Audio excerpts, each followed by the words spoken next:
this is different. And I love it, man, because it got me thinking like I was back at school again. I don't even know where you come up with these questions. I want to know how you come up with these kids. You're so innovative. I'm like, look, I mean, your mind is good. Like you said, you're a history teacher, and your mind is going all over the place. So, and it's also wonderful to hear people talk sanely to each other. You have something amazing going with the show because you're there and you're educating us. Sure. Your platform gives us an opportunity to really let our guard down. And I've never told anybody in public about that experience with my dad. And on your platform, I don't know why I did that, because it's so comfortable and we're talking about things that matter. I love the little anecdote of comedy with your would you pay for it? Would you not? That I love that. I love how you added that in to kind of break up the tension a little bit because it gets serious. We want to know people's stories, I concur. And that's what TKN does, So I love uplifting human being. Last name Ferrigno, first name Lou. Lou, welcome, my friend. Thank you. That's the best introduction I've ever heard in my life. You know something? You need to quit the show and be my moderator and travel with me. Together for a majestic, out of this world, one of a kind human being. First name Vivica, last name Fox. Welcome, my friend. Whoa, that was an awesome introduction. Let me tell you that. I don't think I've ever had anyone read my resume with such flow. Avi is a poet, but he doesn't know it, but his feet show it. You're unbelievable. Last name Wilkins, first name Lenny. Lenny, welcome, my friend, to the celebrity tournament.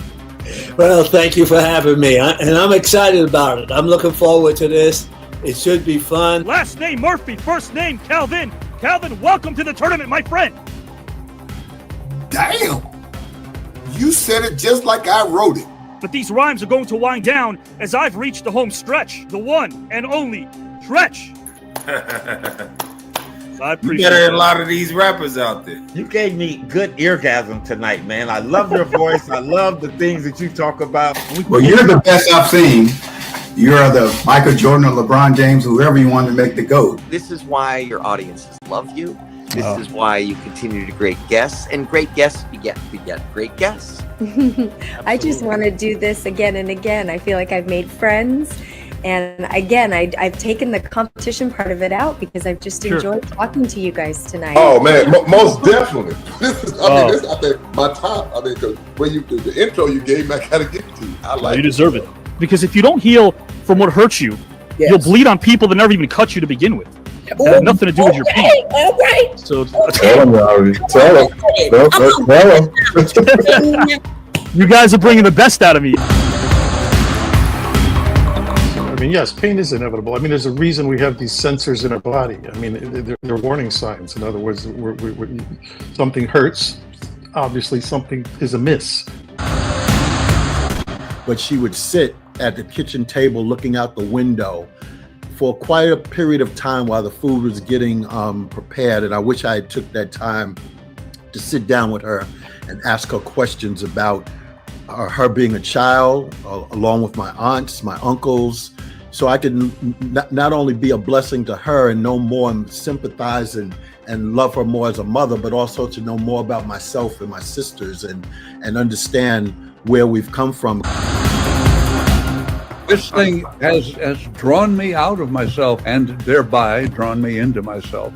But I learned a lot. And from you, Avi, I always learned something from you. Continue to work as hard as you can, because by working, Avi, you will keep yourself busy and get used to the grief. More underrated, we have Billy D. Williams, Italian man named Skippy, or Unicycle. I'm sorry, Italian men named Skippy. Put me away, Avi. Archie Bunker, the mountain climber. Ralph Cramden, the yoga instructor. Or Don Corleone, the computer repair person.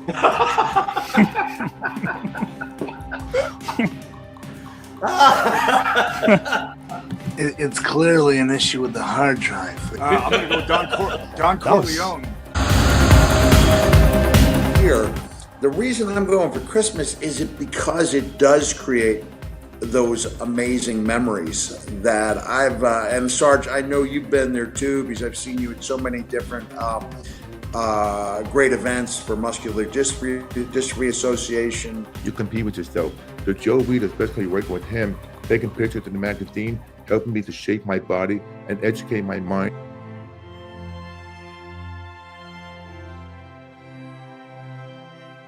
There are those of us who like to venture to the unexplored, to see the beauty in the strange and unknown. Those of us who go out there with a sense of wonder. God, it matters not how straight the gate, how punishment charged the scroll. I am the master of my fate. I am the captain of my soul.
There is nothing that was on TV tonight that even remotely rivals what we did on this broadcast. Hi, I'm Rick Barry, a member of the Basketball Hall of Fame and one of the NBA's top 50 players. And I'm really excited to tell you about my new relationship in the broadcasting world with the new network. It's TKN, and a young man named Avi Klein has poured his blood, sweat, and tears into creating this new network and assembling an amazing group of individuals. Legends from every walk of life who are just bringing their knowledge and their experience and their wisdom, and this is amazing. I feel like this is a cosmic convergence of what is most important to him, and he's such a stand-up guy. Avi, congratulations. I don't know anybody that can talk as much as you. Seriously, I thought I could talk. You are unreal. What you do it with class, understanding, professionalism. You're simply amazing. I told you that when I first met you, and you ran off my autobiography. It basically was a book.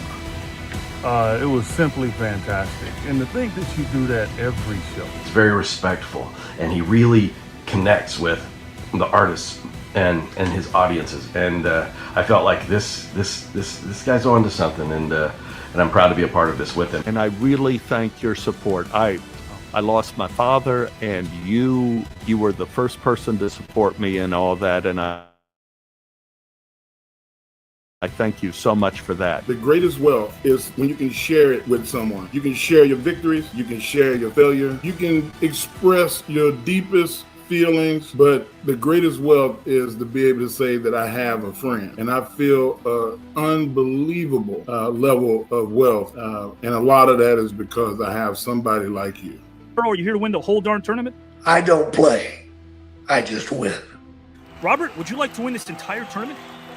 You know, all those luminaries and athletes and strongmen notwithstanding, the most dangerous place on this show is between me and that prize. That's all I'm going to say. You're chomping at the bit to get in this thing. Oh, yeah, man. I've been telling you, brother. You brought up some names to me, and I was like, I can't wait. I hope they don't see me because it's going to be on like a steaming pot of neck bones, baby, and I'm not playing. Are you here to win the entire thing, my friend? I'll just say this, Avi. Winner, winner, chicken dinner. But are you here to win the entire celebrity tournament when it's all said and done? I saw a very familiar face in Mike Rotundo, better known as IRS, and he said that he was here for the winner chicken dinner, and I want to take away that chicken dinner. So yes, I want to win this whole shebang. Last name Smith, first name Joe. Joe Smith, welcome, my friend. Oh my God, Avi. Where did you get all of that from? Oh my God.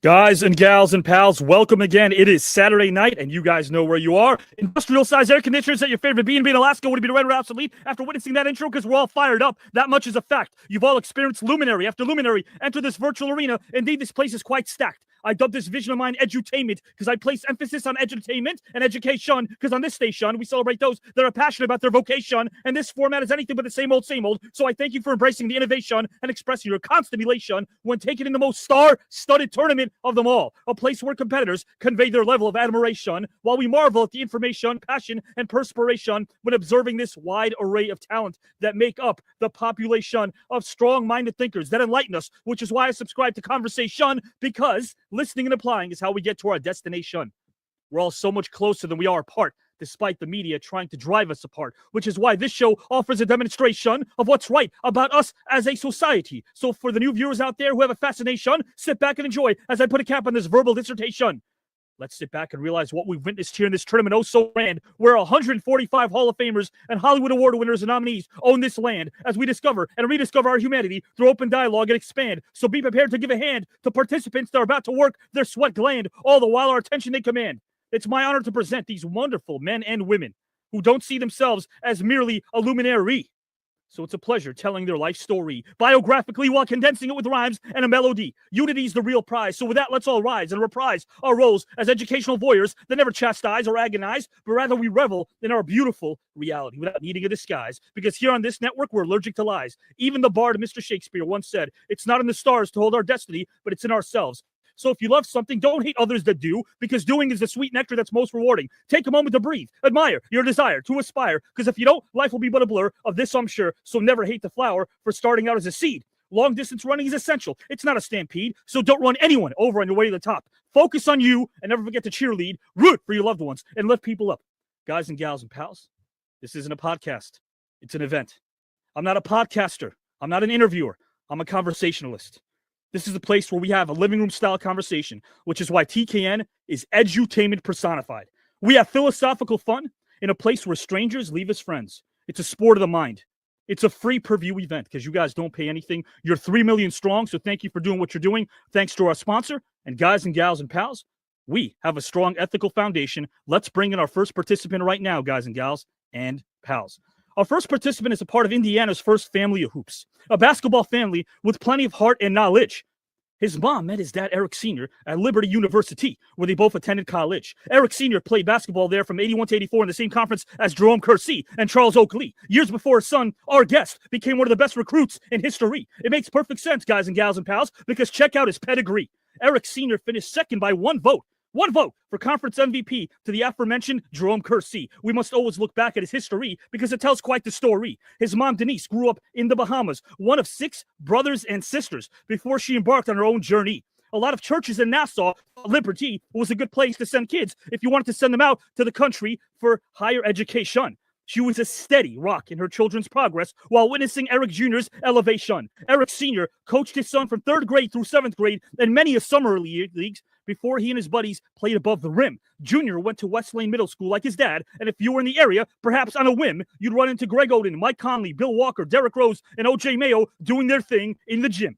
When he was very young, his dad would take him to the JCC, and it was dribble, dribble, dribble, the basketball. Eric Sr. made sure his son didn't lean on shooting even one bit, not at all. Some might think the gall. That's like teaching or taking away the hustle away from Better Call Saul, or a toothpick from the mouth of one Razor Ramon Scott Hall. But there's a method to this, as he developed other skills such as passing, dribbling, and defense, a throwback to old school coaching via John Wooden or Adolph Rupp.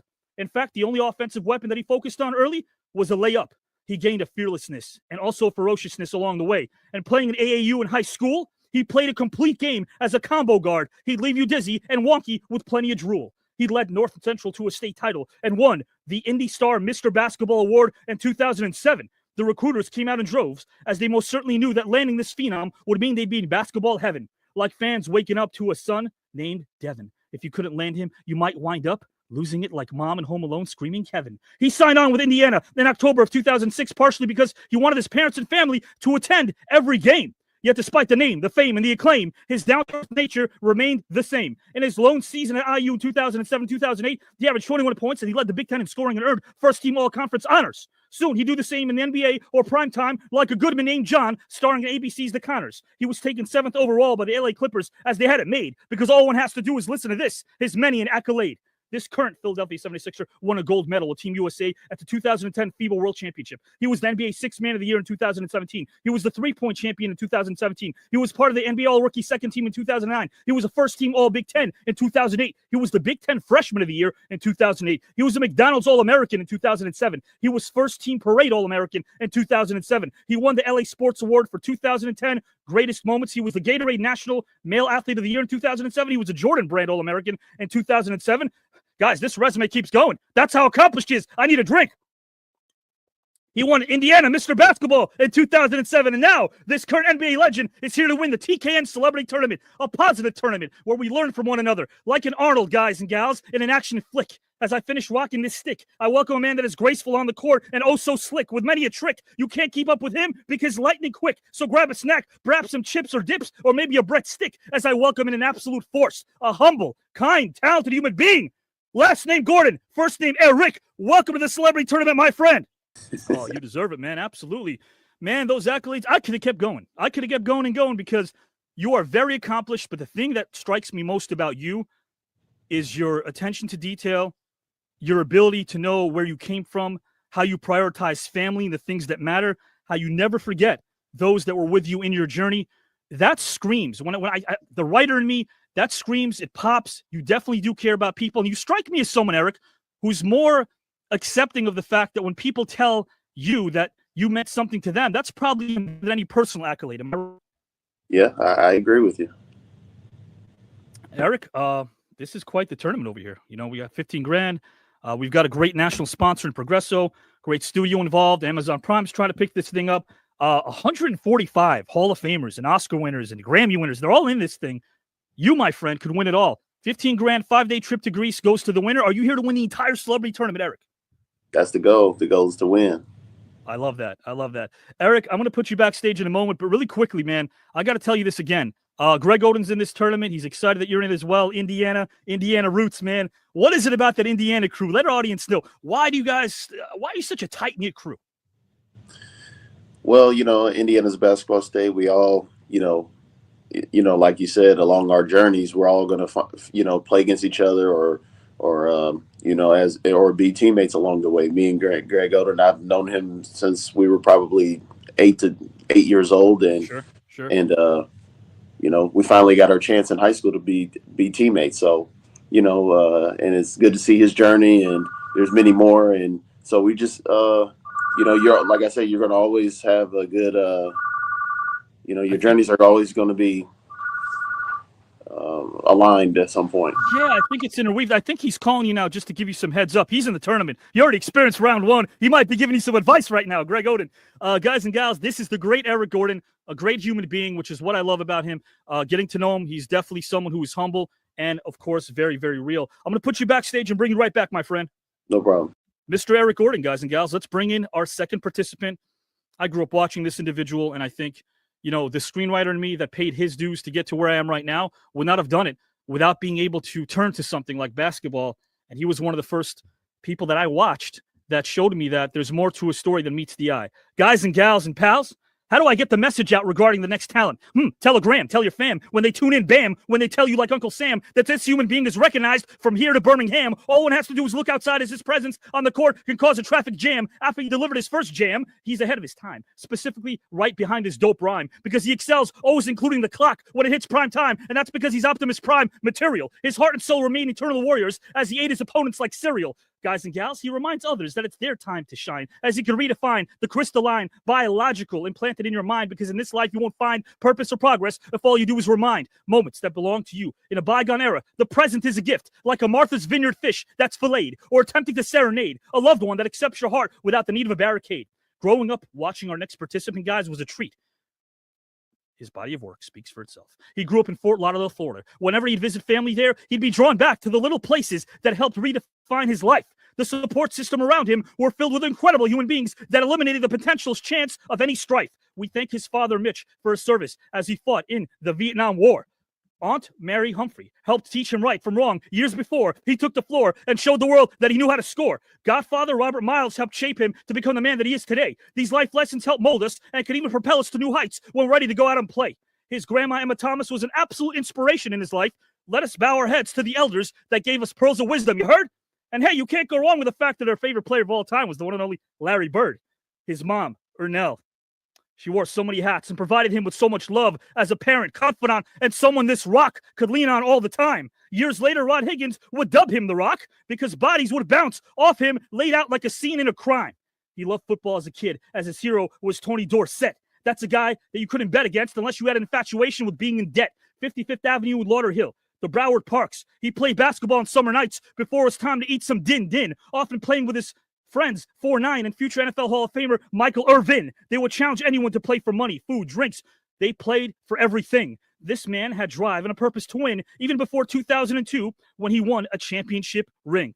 The works of art he painted on the basketball courts at Boyd Anderson High School was like watching basketball greatness in some elaborate dream. They called it the dunk tank because when he played there, they had a high-flying team. Due to parental occupations and work, he moved around a lot as a kid, as that would frustrate everyone, including our next guest. Perhaps it prepared him for the constant motion in his life of the NBA. When being traded, it's hard to digest. A legendary Nelson named Don who confessed that in the fall of '91, he should have turned down a particular request. But I digress. Our luminary moved to Deerfield in the 7th grade, which wasn't easy in terms of adjusting or having a particular approach. He did many a wise men in the form of a basketball coach. It isn't every day that many of folk guys and gals and pals could have received guidance from a man named Jim Polk, and your basketball game would be a sunny day if you were coached by Roosevelt Gray. Our guest was incredible and led his team in scoring as a senior. And next up was his college basketball career. You following? He played for Moberly Area Community College Greyhounds, and when he had the rock, the defense collapsed in fear, as his fans would cheer. A man that would sure make his team's title hopes alive, and that remained crystal clear. He scored 1,023 points from 1984 to 1986 and still holds many a record. But make no mistake about it, there are many to come, so don't expect many lines to be blurred. His coach, Dana Altman, then said, hey, you need to give a certain school a shot. Why don't you check out Kansas State? Our guest wouldn't have it any other way. But initially he did, because Missouri was on his radar. As his next step towards a destination, that would surely be great. But Wildcats coach Lon Kruger offered Altman a job, but there was a condition. He wanted to get something off his chest. He'd only hire Altman if he brought with him a future NBA Hall of Famer. Of course, I'm speaking of our next guest. They came in together as a package, built a program around him as they perfected his guard skills. Us hoop heads are forever grateful, as he gave us endless joy and many, many a thrills. Kansas State ended a 4-year NCAA tournament drought in his junior season, and this all sounded great. The next year, 87-88, the Wildcats tied a school record with 25 victories and reached the NCAA Elite 8. They played them 3 times, guys and gals.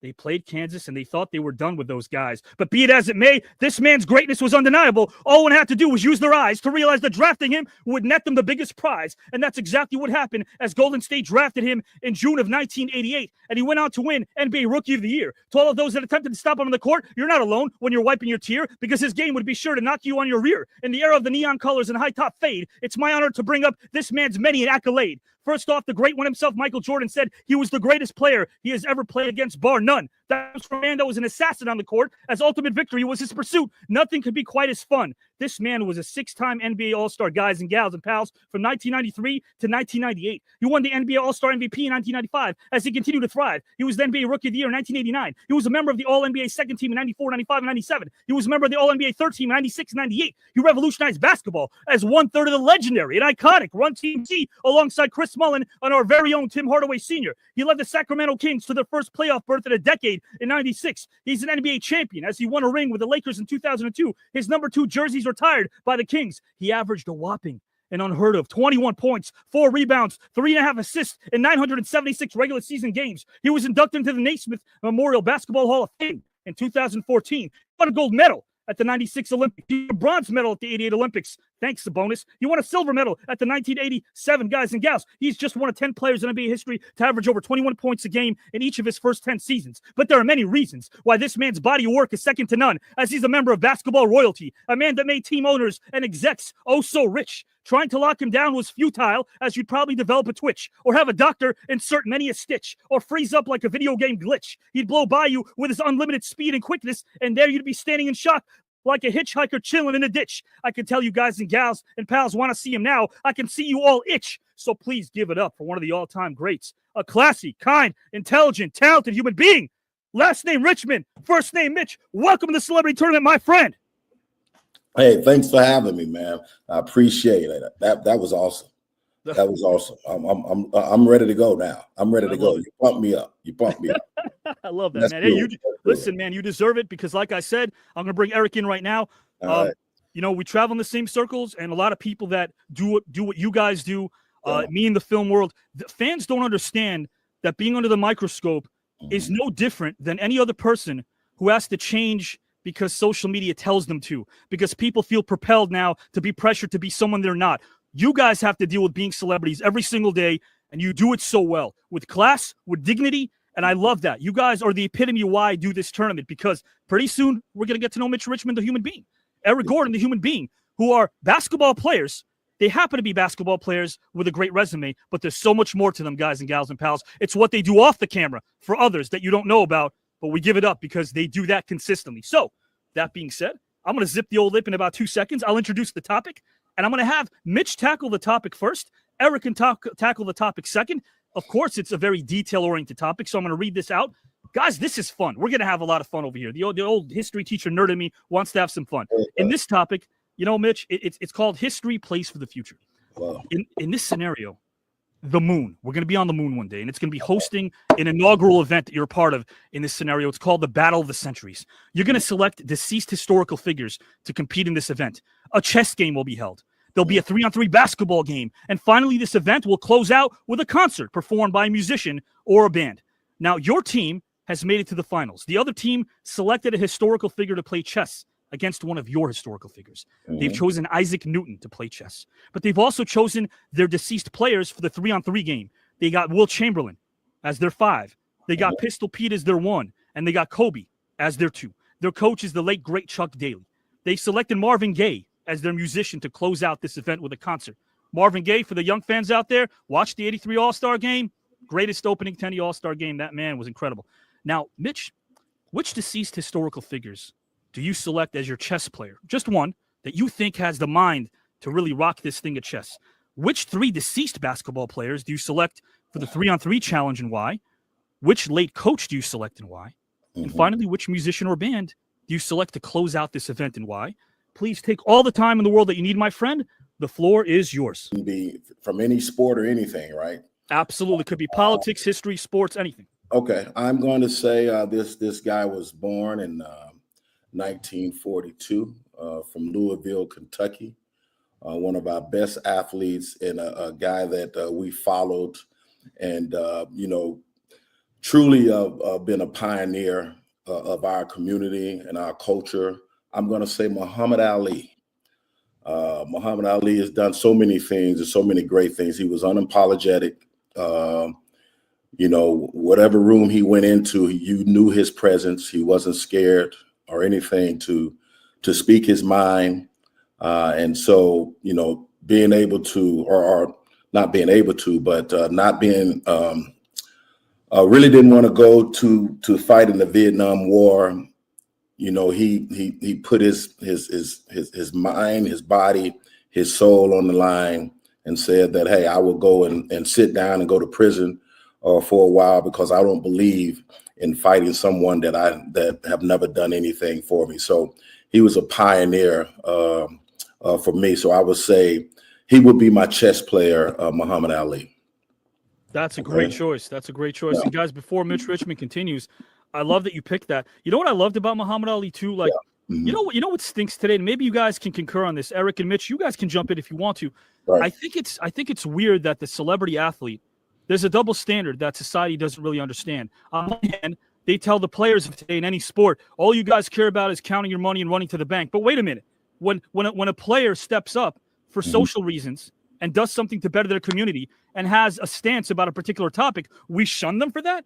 Yeah. Which one is it? Which one is it? Do we want them to be as vocal as some of the people in the 60s were in the civil rights movement, like the late great Muhammad Ali, who was Cassius Clay back then, or the late great Lou Alcindor, who was Kareem Abdul-Jabbar later on, Jim Brown, Bill Russell? Like, we want our athletes to have a voice, don't we, Mitch and Eric? Yeah, no question. Go ahead, Eric. Yeah, for sure. I mean, for one, as a player, you have to know what you're talking about, because those guys back then, they had major influence. We do too, but those guys, they were leaders, and they made all the right decisions. They were leader of the people. Those guys weren't just athletes, Muhammad Ali and all those guys. So, sure. I mean, for guys now, we just gotta, we're definitely just not athletes. We're just not basketball players. We're very open to what's going on in the world today, and there's a lot of things going on. So, but at the end of the day, you can't just label us as just players. We're very open-minded, and we see and know what's going on just like every other person out there. There's no doubt about that. Yeah, like Muhammad Ali, there was he was fighting the status quo. When you think about it, like back then, Mitch, there was no leadership. JFK gets assassinated in November of '63. He was actually back channeling at the time. People didn't know this with Khrushchev. They were about to end the Cold War, but he gets assassinated. Khrushchev gets thrown out of office a year later in '64.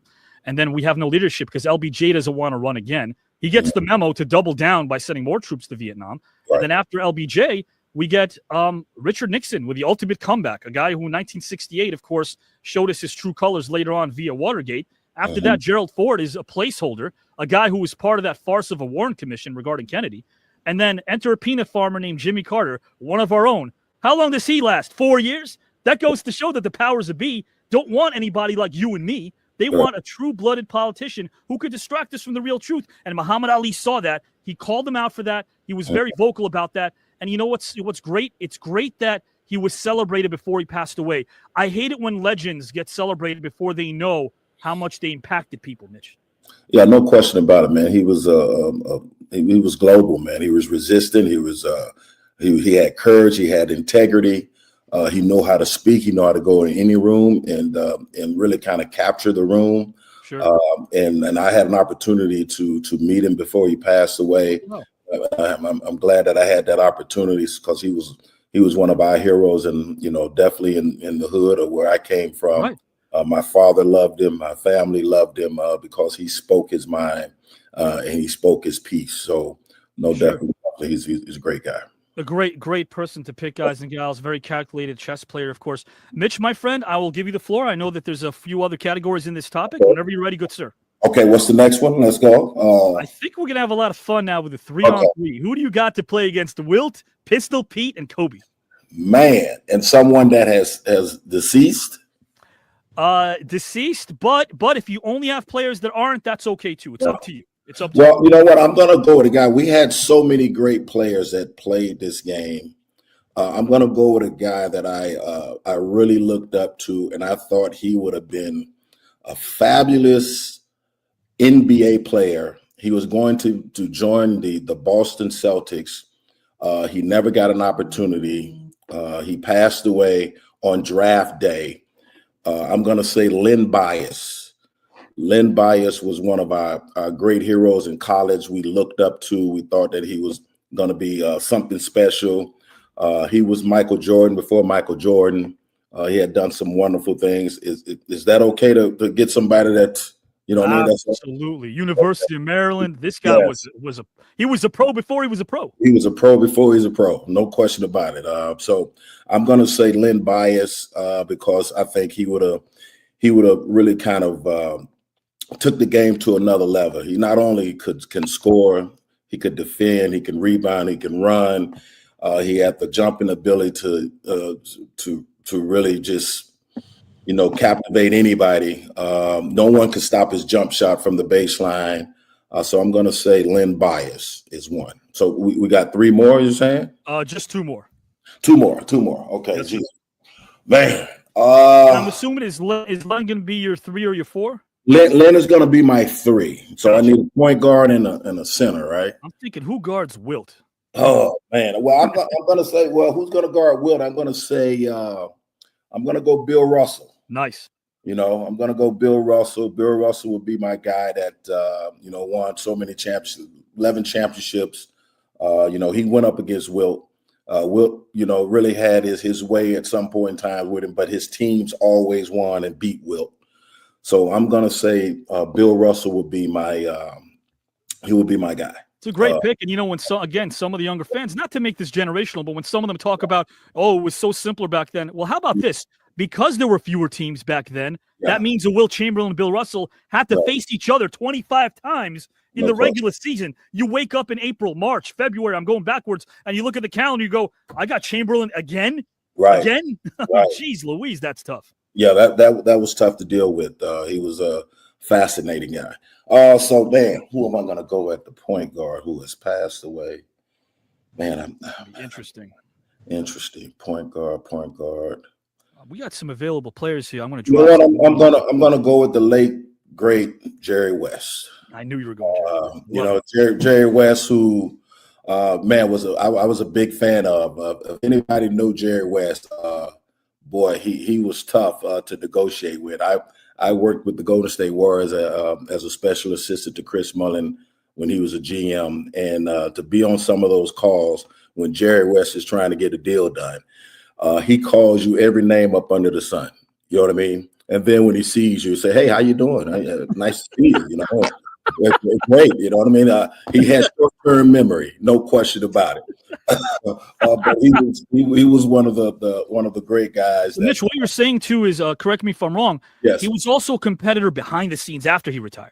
Oh, no question about it. Yeah. No question about it. He will call you and cuss you out for not getting him the best deal possible. Wow. Like, man, we're not getting you the best deal possible. We're trying to get the best deal. You know what I mean? We have a team over here too. Like, he wants you to give him all of your players. Sure. For nothing. So but he was a great guy. And so once he got to Golden State, and he found some diamonds in the rough, like Nick Van Exel in the second round. Eddie Jones was a late first round pick out of Temple. There were so many gems he found. No question about it. And he always tried to get me to the Lakers. So I had a great relationship with him a lot, and especially spending a lot of time with him in LA, his later career, where we have mutual friends in the Pumps, Dana Pump and David Pump. Sure. So I would go over to Jerry's house at times, and we would meet and have lunch. And so I'll say the late Jerry West, no question. Great pick. That's a great pick. What a team. And guys, before Mitch tells our coach, I'll give you guys the rundown. We have Jerry West, we got Bill Russell, and please remind me the third person, my friend. We have that's Len Bias. Len Bias. Man, oh man, what the things he did in Maryland. Jordan said you were the greatest player he played against, and that's it's really I know it's flattering, but you need to take your roses because you've done things on the court that really not many people have done. Len Bias, Michael Jordan said, was the most ready NBA player that never played the NBA game, according to him. No question about it, man. I can remember that time where I was actually in junior college, and I had saw the draft that night. Sure. And so he really kind of motivated me, even because I always stayed in the gym. But that night when I saw the draft, I'm like, man, I'm going to the gym early in the morning. I'm going to get my work in. Sure. I can remember getting in the car, turned the radio on, driving. Had just got my new little car at JUCO, you know what I mean? I'm driving to the gym. Yeah. And I hear they say, Len Bias passed away last night over an overdose. Right.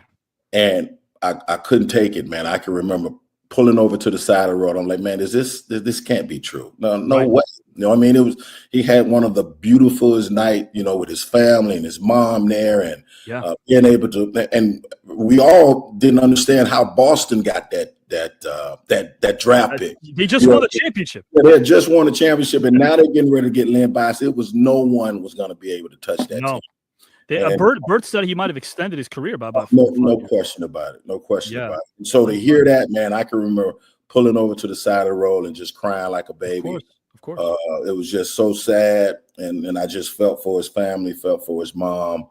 But yeah, no question about it, man. He was an icon before he even knew it. No doubt about it. He was big time. You know, and that's funny in that draft, Mitch and Eric. Like, it's the only draft in recorded history that produced more All-Stars in the second round than round one. You had Mark Price, Dennis Rodman, and Jeff Hornacek. And in round one, unfortunately, there were so many things that could have gone wrong. You know, Murphy's Law, with some great people that had some horrible breaks in that draft. And of course, the great Len Bias. I got to tell you, I'm so curious to find out who this great coach is going to be.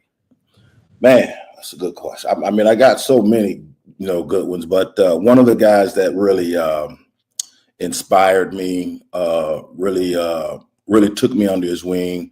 I would go in his office when I was a rookie, and he would tell me about life. One of the greatest human beings we have ever seen on this earth. I would have to say Al Ados, who coached the first championship with the Warriors, Coach Rick Barry.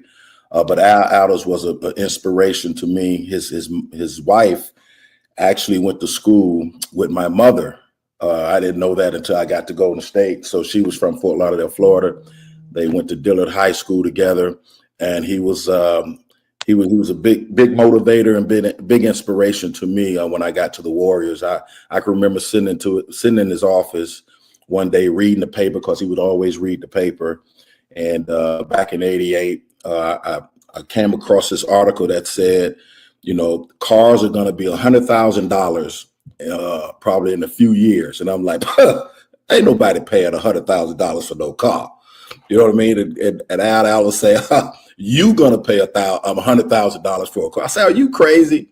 And he was right. $100,000 came quick, and you paid $100,000 if you wanted a BMW. If you wanted a Range Rover now, it's where it is. But Range Rover, those parts are expensive for those Range Rovers. Parts are expensive, but one thing throughout my whole career, I really pretty never purchased a car. Sure, I always leased. So it was a lot of stuff that I got from Al, and I love to change cars in 3 years. So leasing a car is the best way to go, and instead of purchasing a car. So man, I got to tell you something real quickly. I used to write for Carl Reiner, who was Rob Reiner's father, legendary comedian with Mel Brooks. And the first time I ever wrote for him, he told a story about how the first car he ever got was a gift. And it was from a fellow comedian, a rival. And he's wondering, why is this guy being so nice to me? Well, he found out 5 minutes later when he pulled out the Range Rover, the whole thing broke down on the freeway. About 5 minutes later, and there were no cell phones. But he swore that about an hour later, when he confronted him, the guy was laughing and said, hey, man, that's what comics do. Right. No question. No question. But it's funny that you bring this up, this story about Al Ados, because so inspirational, one of the longest tenured coaches for Golden State, someone that our youth should definitely research. Mitch, I want to bring this up before you bring in the musician, and kind of ponder about who you might bring as this legendary musician to sing this concert in this fictitious event. About this is something I thought about, because instead of being in geometry class when I should have been in high school doing some of that, I was cutting class, spitting rhymes with my friends, and then talking hoops and basketball. And I remember these things I should remember. But about 30 years ago, everybody talks about the Kings in '96, but about 30 years ago, around this time, we experienced as fans something very rare, ultra rare. The one and done playoff game that happens late April, maybe once every 10 years, at the 82-second game mark. You had that game against the Denver Nuggets, winner take all, and gets to become the 8th seed. That was 30 years ago against Denver. Denver wins, gets in by the hair on their chinny chin. They get in. The next year, you guide Sacramento to their first playoffs in 10 years. And then after that, Don Nelson was this is kind of a quote that he said once you got in the playoffs. He said he made a mistake. This was when he was coaching the Knicks. He said he made a mistake. He said that in the fall of '91, Mitch Richmond should not have left Golden State. You're a guy that knows what it's like to travel. Correct me if I'm wrong, but with the exception of your cousin, when you moved and you were younger, you moved out of Fort Lauderdale, that was definitely difficult as well, because you couldn't establish that same group of friendship or friends that you had because you were always on the go. Yeah, no question about it. I think it set me back a lot, but it kind of molded me into basketball. I was a football player, and my mom moved around a lot. Stayed with my grandmother. Mom had me at a young age, so she was really trying to establish herself. So had different jobs that kind of took her different places. And every time I would be on the football team, and then I would have to leave because I had to go to another city that I couldn't get back to practice. So Yeah, it was tough at that time because you grew up with your friends, and you want to be around them, and so it continued to happen. And it's truly a long story. I can remember that I told my mom I wanted to move back to Fort Lauderdale, and let me stay with my auntie, and I can show you that I can get good grades. And if I get good grades, can you let me just stay in Fort Lauderdale with my auntie, so I don't have to go to Deerfield? And she said, okay. And so I can remember that whole semester, man. I was working my butt off and busting. Was that Mary Humphrey? Yes, right. That was Mary Humphrey. There's no question about it. And she actually just passed this year. I'm sorry. But no question. I went and I got A's and B's, and I couldn't wait for my mom to drive down to show my report card. Sure. And she just started crying in front of me and like, I miss you. You got to come back. And I'm like, oh God, no. So I went back, and so my eighth grade and my ninth grade, I got a half a credit in school. And I just wasn't trying to go to school. I was just so mad to get back. And then and you did summer school after that, and then like three times a week you did night school also. Yeah, well, when I tried out for the basketball team for the first time, I never played basketball, and they moved me to the varsity team, and I kind of enjoyed it because it was inside in Florida. Sure. You know how hot it is, and I really and truly enjoyed it. And I can remember going back home. And when they cut me because I didn't have any grades, the coach just set us down and say, hey, we got to cut this guy because he doesn't have any grades, and you got to get your grade back to come back.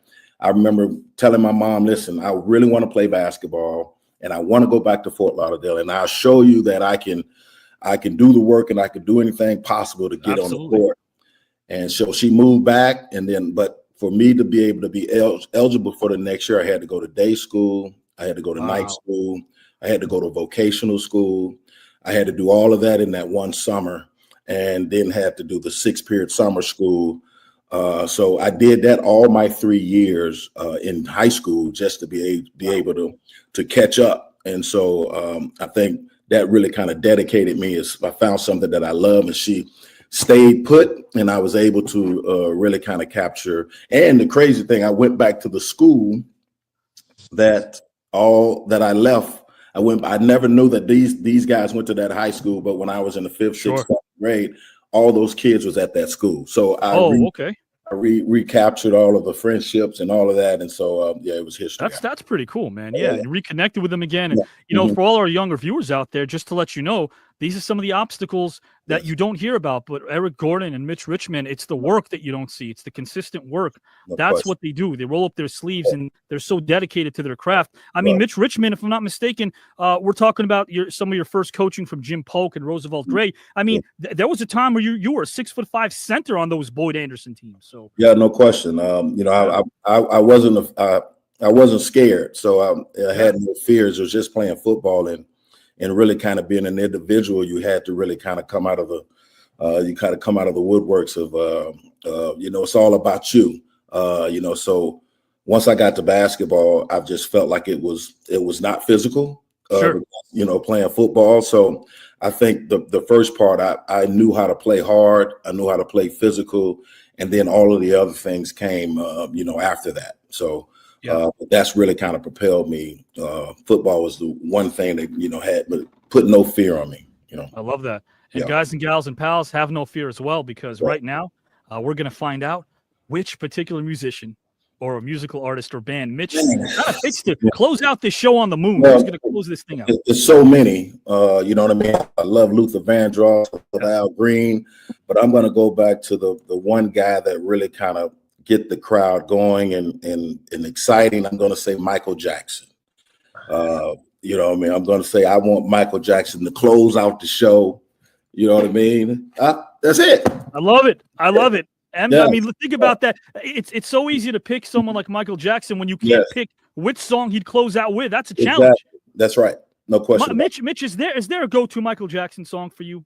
Is there you know what? I can't say that because you would have to say pause on that one. You know, right. So it's so many. I just really truly, when they got the theme song "We Are the World," I really that really touched me as a young kid.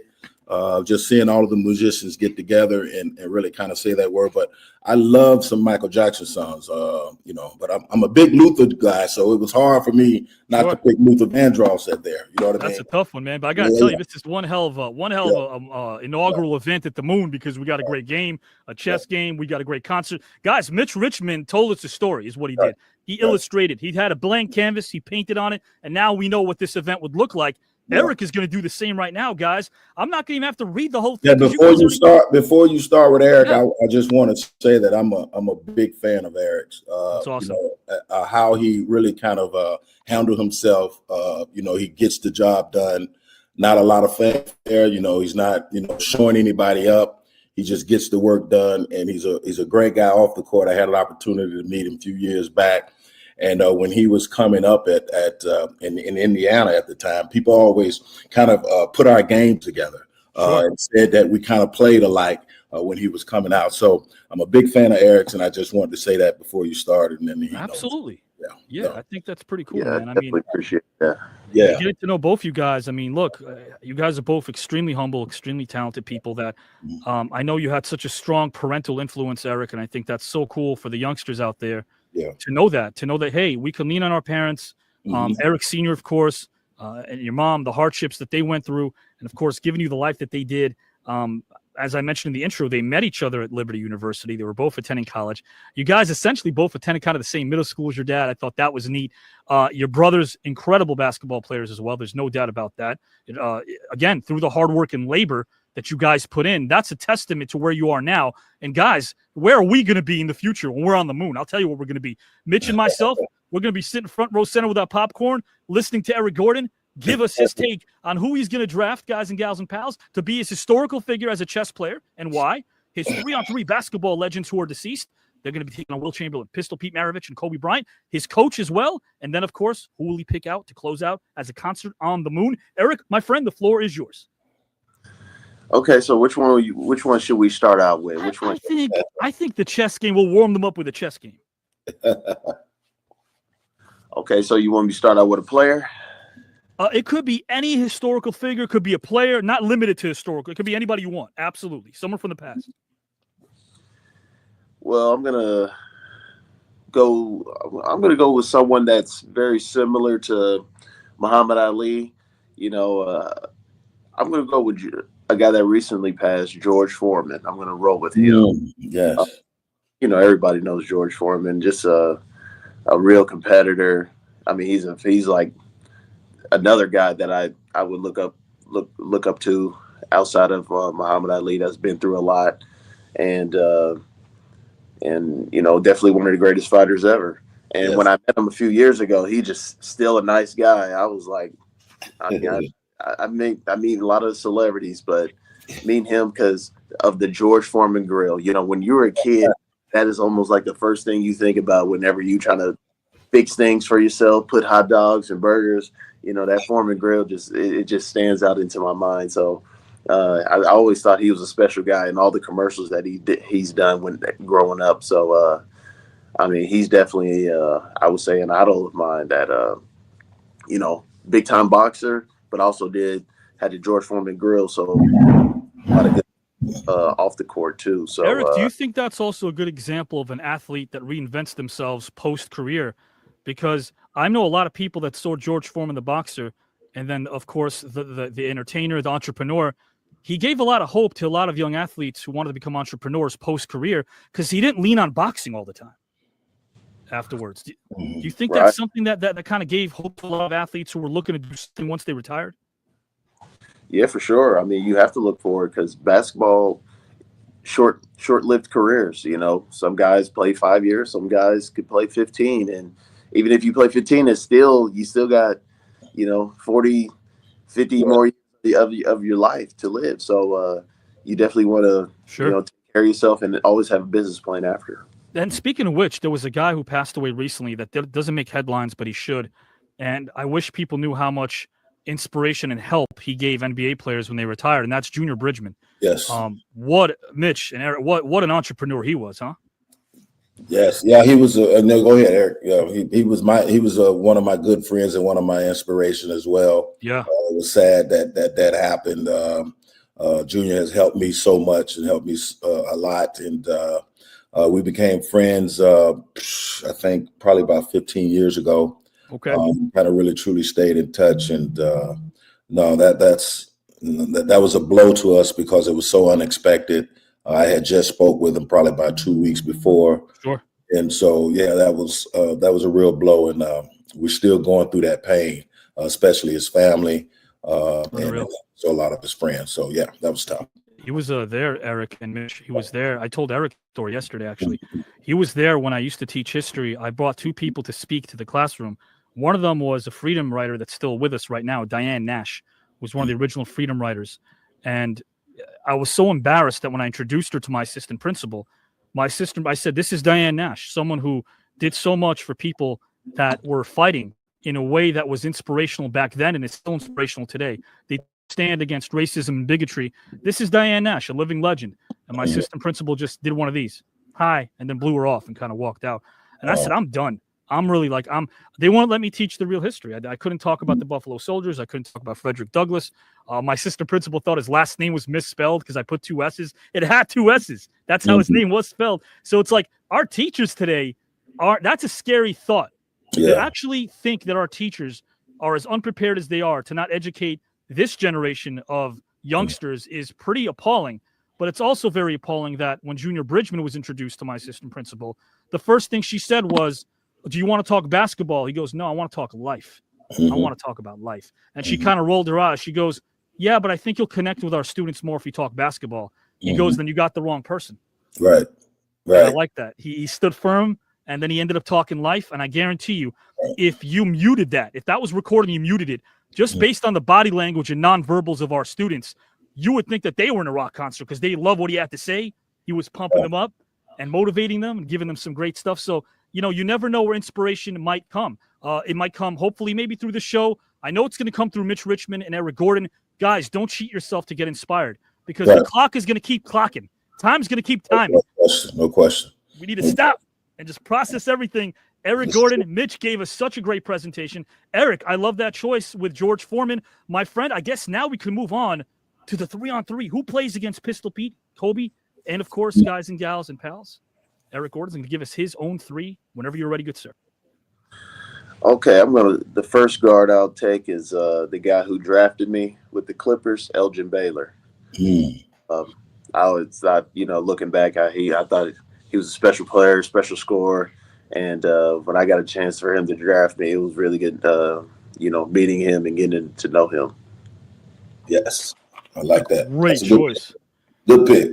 Man, and for the guys who like the the casual fans who like the entertainment or sports center variety stuff that you see with the slam dunks, that would have happened without Elgin Baylor.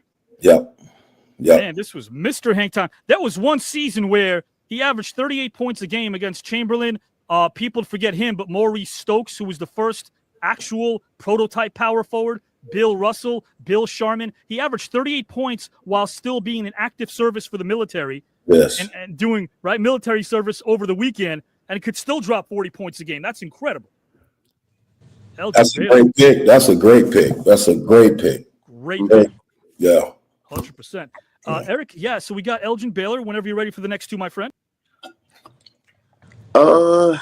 Since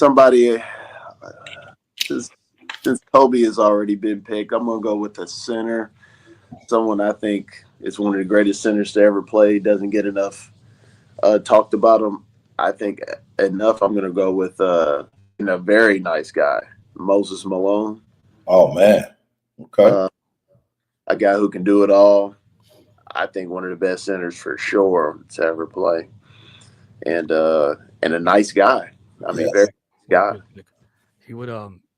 He was so good at the offensive glass that sometimes he'd miss on purpose just to grab an offensive rebound, and then Mitch knows because he's incredible, man. And man, that's a homeboy. That's a homeboy. Florida. I should have picked that. Jesus, man.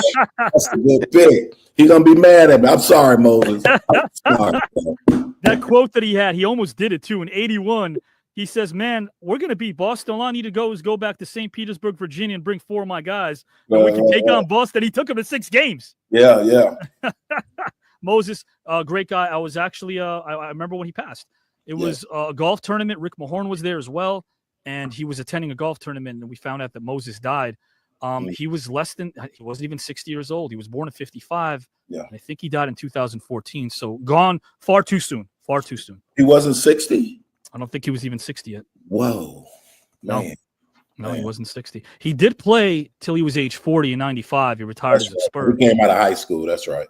Yeah. And the ABA played a couple years for the Utah Stars, and then gets traded till he settles in Houston. And in Houston, he was such a dominant force. Mm-hmm. And I think even Dr. J says this. Without Moses in '83, they're not winning the Right. finals against LA. So yes. great pick there, Mr. Gordon.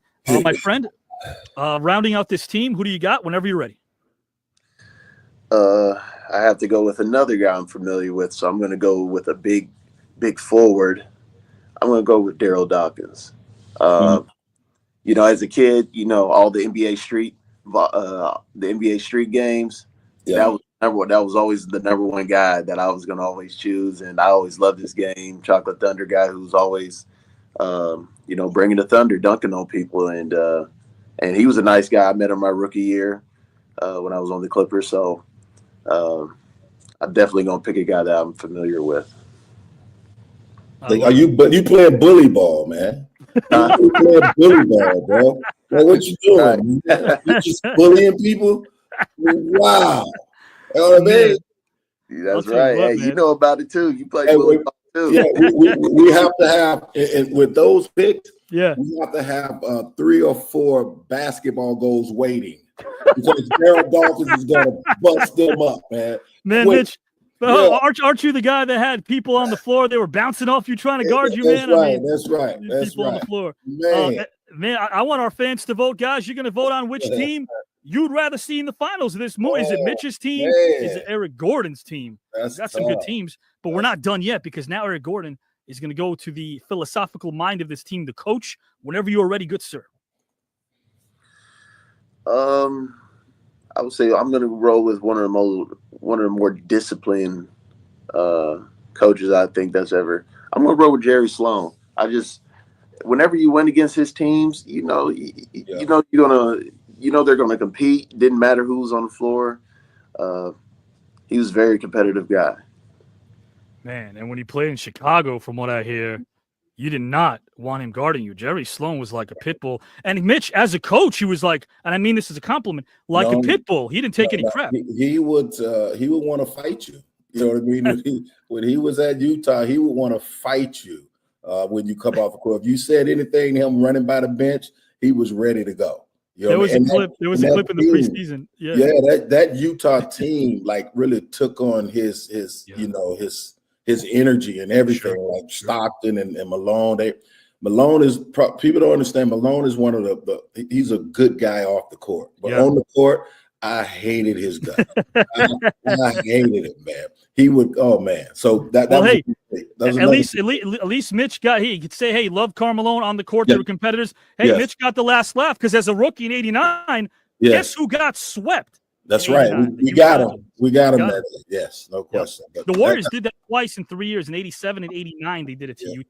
Of course, Mitch was a rookie in '89. And of course, guys and gals, they had Phoenix the next round. And if you want to think about what they did in '91, they did it as a 7 seed again. In '91, after losing the first game to San Antonio, Golden State reels off 3 straight victories and says, bye-bye, San Antonio. Yes, no question about it. But I like those picks, man. That's a good pick, man. That's a great pick. Eric, man, I think we got people right now in as far as our viewers are concerned, we call them the engine that makes this thing go. They're going to be voting on which team they like the best. But to close out this concert, anyone from the world of music, my friend, who gets it done? Mitch took my top pick, Michael Jackson, you know, being an Indiana guy. That's right. That's Indiana. Yeah. But you know what? I'm going to roll with, I'm a big Notorious B.I.G. guy. I mean, I'm heavy on Biggie. I think he's the best rapper of all time. Him and Tupac, but I'm gonna roll with Biggie. He would be my all-time favorite. Man, I'm telling you what, That's a good. I guess the only question I have to ask you guys is, we're becoming friends. Do I get a free ticket to watch this show? Come on. You can hook me up, right? Yeah. All right, On the sideline, bro. Okay. I like that. Yeah. I feel honored. Guys, we're going to get out of here real soon because we just have one more topic left. Eric Gordon, Mitch Richmond, they tackled the first topic. What I'm going to do now, I do this every show. It's about 60 seconds with Mitch on screen and Eric on screen. We're going to honor those. We always have to honor those who are gone, who are part of this celebrity tournament, who are no longer here, those who have passed on to a better place. So, guys, enjoy this. And again, in memoriam to those that we've lost. Trio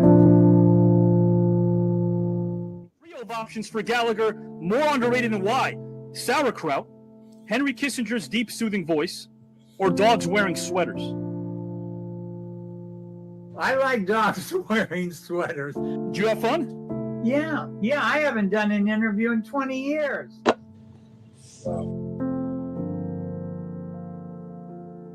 Mr. Sizemore, first name Tom.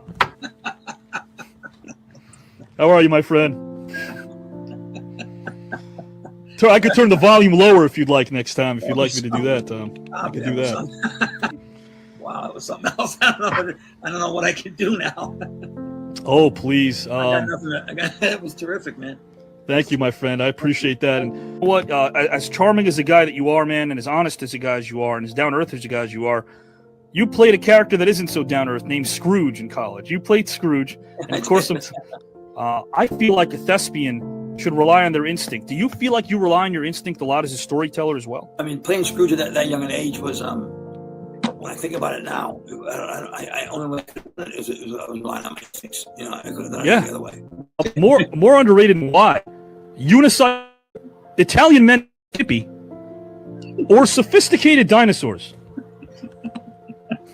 What? More sophisticated dinosaurs? Yeah, I want to say the sentence. Italian men named Skippy. I just want to say. Yeah. Italian men named Skippy. I just want to say the sentence. Italian Skippy. Yeah, something you'll ever hear. Yeah. Did you have fun? Did you have a nice time? I had a great time. It was ball. Yeah, man. I want to do it again. This is great. I just think it's going to be, a lot of fun for people. I don't think people like this on the air. I don't think really. No, there isn't. I just think it's going to be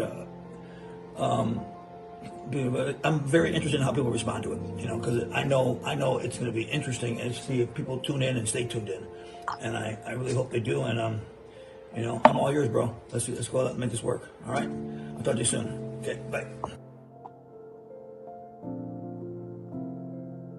I teach a workshop, and one of my students finally said about my class about iambic pentameter. He finally said, "I got it, and he was excited, and it was both his elation and those three words that make it worthwhile, right? Amen. You got it. But I think I've got to have equally passionate people involved in the production of it. That passion will override any reservations anybody has as to the show's potential for entertainment or education. Did you feel as if transitioning to the stage and performing live theater was a natural fit for you? Yes, I did. I always felt very comfortable on stage. More so on stage than I did in film or television. So I'm looking forward to you, Avi, giving me your thoughts and your input, because as I told you, that piece that you sent me is, I love good writing, and I think Thank you, that's sir. been the secret of my career. And this is a beautiful piece of writing, as I said. I'm referring to the piece that you wrote me. You're onto something because you're a writer. You're a creative force, and I want to hook up. Thank you so much for those kind words, guys. Thank you for being you, my friend. I appreciate you and respect you wholeheartedly. It goes double for me to you.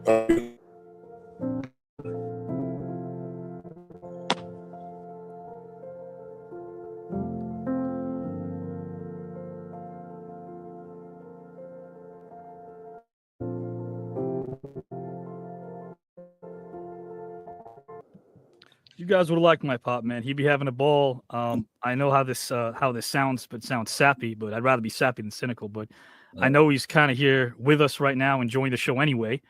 And I know some of your loved ones have met him, and they're kind of talking about how Avi needs to shave that damn beard, this whiskers he's got on his face. He's not rocking the beard as well as Eric Gordon, Mitch Richmond is. You guys would have loved him. You would have loved John Amos if you got a chance to meet John. I don't know if you did. Big what fan. Mitch, Mitch, did you get a chance to meet John? Never met him. but loved his work. Loved how he, it didn't look like he was actually acting. Right. When he spoke, it looked like he was just, hey man, just put a camera there and I'm just gonna go. Yeah, man. He was Yeah, like America's dad in good times. We know that. No One question. hell of a human being, Mitch and Eric. And I wrote for him for about 3 years, and Really? there was never a time he never let me pick up the bill, man. This guy was so Mhm. generous. Mhm. Every time we ate dinner, man, he picked up the bill. And then afterwards, there were these pearls of wisdom that he always gave you. Wow. And like you said, it's like it wasn't forced. Yeah. It was in the flow of a conversation, but if you missed a second, you could learn something that could help you your whole life. Right. That's how intelligent and gracious he was as a human being. John Awesome. Amos and many of those that we've lost, but guys and gals and pals, you've gained a lot because life lessons. This is a place where strangers leave as friends, hopefully. The studio last year said, this show's not going to take off. It's not going to get 3 million views. Studios aren't going to want it because it's too positive. To them, I say, ha, we told you we can have a good time and be positive at the same time. We told you guys. Don't try to follow the leader out there and try to get sound bites or memes or metrics or numbers by losing your dignity. Keep your dignity alive, guys. Right. It's way Love better it. to have friends. Love What's it. that, Mitch? Love it. I love that you guys are a part of it. All And right. you know what else I love? I love that our sponsor never keeps me hungry, guys, because I got quite the appetite over here. Every time I'm hungry, Mitch and Eric, I grab one of these. Progresso soup. This is my favorite. It's chicken noodle soup, Progresso. I got a feeling Mitch and Eric are kind of behind Progresso. They know a lot about nutrition. They know a lot about having to, do 95,000 things. They got to be on the go. So when you're on the go, why not grab a can, right, guys? No question. No question about it. I'm plant-based, so I don't eat the chicken anymore. So if you got some vegetables there, I'm down for it. We do. We got the vegetables. But there's a problem, though. There is a problem, though, right now. Eric and Mitch, there's 4 cans. There's 3 of us. Who gets that last can? Who gets that last You guys can split them, man. Now just give me the vegetables. You know what I mean? I'm not gonna go with the chicken. You know what I mean? I'm off the chicken. Man, I'll tell you what. I will split it, but we'll split it during a practice or so. And while Eric Gordon is making 20 out of 20, I'm gonna grab that last can of soup and jet out of there. I'm gonna run. That's what I'm gonna do. That's Progresso soup. You get addicted to this thing. So we get addicted to the love they give us. We get addicted to their product. Progresso soup, guys and gals, grab one. It's seasonal. And hey, if you're a vegetarian, like Mitch said, I'm glad he brought that up. They got so many different options. You want to go veggie, you can go veggie. Guys and gals and pals, we're now going to finish up this last topic. But first, the comedic portion of the show, which is pretty damn quick. I'm going to play a game with Mitch and Eric, which is called I Would Pay. I'd pay. It's wacky. Of course it's wacky, but that's what we're going to do. We're going to laugh. We're not taking ourselves too seriously. I'm going to give Mitch and Eric a trio of options of what they would pay for to see and why of these options. Which of these they would pay for to see and why? We'll start with Mitch Richmond. Mitch, if you had the option of paying for one of these to watch this on your screen, which one of these would you choose and why? Rocky Balboa as a neurosurgeon, Seinfeld as a correctional officer, or Rambo the talk show host? Oh, no doubt about Seinfeld, the correctional officer. No question about it. I would love to see that. I would love to see that. He would get bullied every day. He would get bullied every day. No question. You try to he turns everything into a joke, man. He'd be Yeah, like, but he would have a live. They're not rhyming. Huh? Yeah, he would have a live concert in there every day too. So this comedian. So I would love to see that. No question. I paid for that too. I'm going to ask Eric Gordon the same question. Eric, what would you pay for to see and why of the options? Rocky Balboa as a neurosurgeon, Seinfeld the correctional officer, or Rambo the talk show host? I mean, you would never think Rocky Balboa would be a surgeon. I mean, you would just have the thought, like a boxer, street fighter, and now a neurosurgeon. I mean, totally different. Rocky talking to the family like, hey, we don't know. You know what I mean? We're gonna have to take out his bones, We're gonna have to take out his bones. You gotta admit, the surgery has a better chance of being completed successfully if at least Mickey's not in the room. I can hear Mickey going, you're missing the cerebrum. Hey, Mickey, I'm trying to do this. So you gotta be quiet over here in the background. I can't really focus. Mickey screaming will not help the situation, is what I'm saying. It won't. At all. It has to be sanitized, man, because he'd be spitting in there every day. Exactly. Spitting all on the people. Spit people, man. Guys, Rocky's a neurosurgeon, of course, according to Mitch. Seinfeld, the correction officer. Either way, you can't lose. Couple of more of these, and then we head on to topic number 2. Then we're out of here. Mitch Richmond, topic number 2. Which would you pay for to see and why of the following? Hannibal Lecter as a cast member of 90210, Big Bird the Bounty Hunter, or Conan the Librarian? I'm going to go with the first one. Hannibal Lecter is a cast member of 90210. Hannibal Lecter, yeah. Oh, man. Come on. Ugh. Yeah. No. Yeah, Hannibal Lecter. No I question can about see it. all those 90210 cast members. Brandon, Yeah. Brenda. Oh, man. What that'd are we be eating so for dinner bad. tonight? You. Yeah. What are Yeah. you? You. Yeah. Great Yeah. option right there, and great choice by Mitch. I could see him. Remember those dramatic soap opera turns in the opening credits where they turn to the camera and smile? I could see Yes. Hannibal Lecter doing one of those too. That'd be kind of funny. Ugh. Mitch Richmond and Eric Gordon are giving us a lot of laughs as well, guys and gals. Let us know who you're picking and why. Play along. Mr. Eric Gordon, which would you pay for to see and why of the following? Hannibal Lecter is a cast member of 90210, Big Bird the Bounty Hunter, or Conan the Librarian? I'm going to have to go with Mitch on the first one. I'm more familiar. I'm more familiar with it. So more familiar to me. So I'm going to Big Bird as a bounty hunter would be interesting. Big Bird, I don't know if you guys know this, but he ran. He would never catch anybody, bro. It'd be a terrible bounty hunter. He would never catch anyone. Everybody know that he's coming down the street. You know what I mean? I agree with Mitch, but do you know that he ran the streets of Sesame? Oh yeah, I mean easily. Everybody was, you got people was in the garbage can at that time. They didn't see him coming. Guys and gals, we're about to finish this game. Mr. Mitch Richmond, which would you pay for to see and why of the following? Darth Vader is a wedding planner, Godzilla is a massage therapist, or Freddy Krueger is a personal trainer? Oh my God.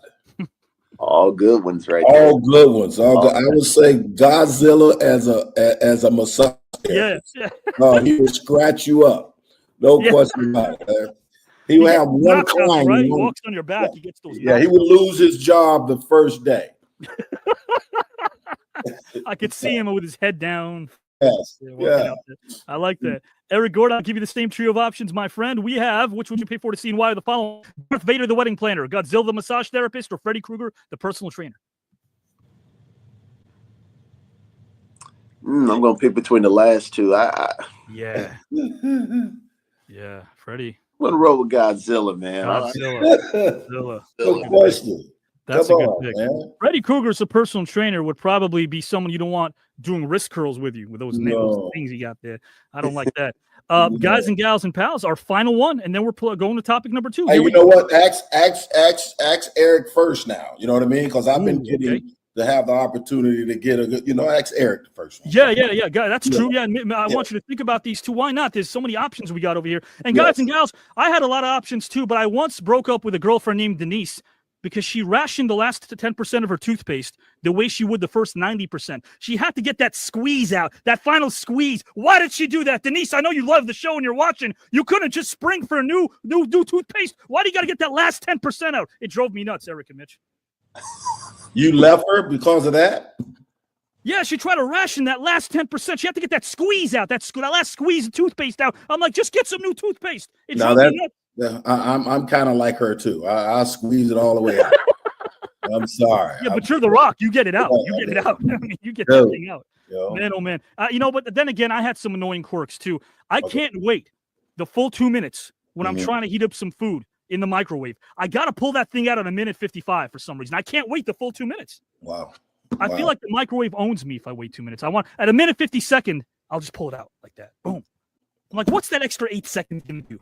And what do? You just stand around. Like, you can't do an activity for 2 minutes. You can't exercise. You can't read a book. You're just supposed to stand there because they tell you got to wait the full 2 minutes. Yeah. You think that full 2 minutes is going to explode or something? That's what it is, like to 2 minutes? Okay. It might. Do you guys follow microwave instructions? Do you wait the full 2 minutes? Honestly. Man. Depends. I mean, it really depends. I mean, if I'm eating soup, I don't like it like super duper. Right. Yeah. Yeah. I stopped using the dang microwave altogether. I don't blame you. I just put it on the oven. Yeah. Yeah, man. Microwave. More time consuming though, but. I'm with you. I'm trying to wean off myself. Microwave users definitely feel the pain, man. We can't wait a full 2 minutes. Eric's not going to have to wait 2 minutes. Eric's going to just wait 2 seconds. I got more options for him, and then we're going to topic number 2. Eric, which would you pay for to see and why are the following trio of options? Alf, attorney at law, Papa Smurf as a hip-hop artist, or Mr. Bean, the motivational speaker? Yeah.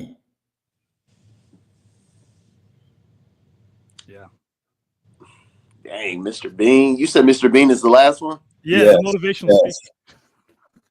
I cannot forget Mr. Bean, man. legendary show. I can either go either way with Mr. Bean or what's the second one again? Papa Smurf is a hip hop artist. Hip hop. Yeah. Eric, you know this. Eric, you got to admit, he's got the name Papa. That's right. Yeah. I'm gonna roll with Mr. Bean. You know, Mr. I'm gonna Bean, go. Okay. Yeah, I'm gonna I roll. like that. I like that. You know, hey man, he doesn't have to say a word to motivate you. Right. You know, all he's got to do is one of those faces he makes. That's all he's got to do. That's it. Mitch Richmond, my friend, Alf attorney at law, Papa Smurf, the hip hop artist, or Mr. Bean, the motivational speaker. I'm gonna go Papa Smurf. Papa Smurf. Yeah. Papa Smurf, the hip hop artist. Yeah, that would be fun to watch. I think that would work. There's no doubt. There's a lot to do over there where in Smurf land where they're at. I like that. Yeah. And they're also small, so the production would be cost effective. I like that. Question. Our final trio for Eric, and then we start our final one.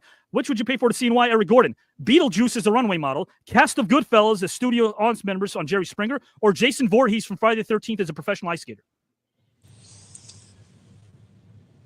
I'm gonna roll with Springer. Yeah, Goodfellas as studio and audience Goodfellas members on Springer. I think that'd be a sight to see. Oh my God! Can you imagine them sitting there in the audience as studio members, just throwing stuff? Wow. Goodfellas. Oh my God, Mitch, what do you got there, my friend? We got Beetlejuice as a runway model. Okay. We got Jason Voorhees from Friday the 13th as an ice skater, or the cast of Goodfellas as audience members on Jerry Springer. Well, that was a good one. The Jerry Springer, what he did.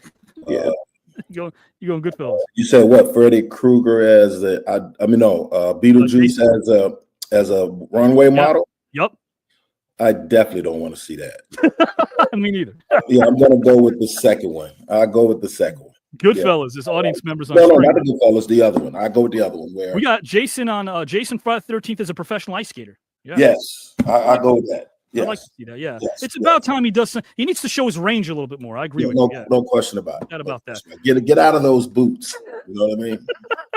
Yeah. Guys, getting out of those boots, I want you to get comfortable right now and sit back because this is our final topic. I'm going to introduce it, and I'm going to have Eric tackle this one first, and then Mitch Richmond will tackle it last, and then we're out of here. Eric, my friend, it's a philosophical question I have for you and for Mitch Richmond as well. If you are to lean on one over the other, has destiny led you to an important purpose in your life, or have you directly willed it? Whenever you're ready to go, the floor is yours. Well, that's a tough one. I believe in having a destiny. I think you got to have, short-term and long-term goals to get to where you want to go.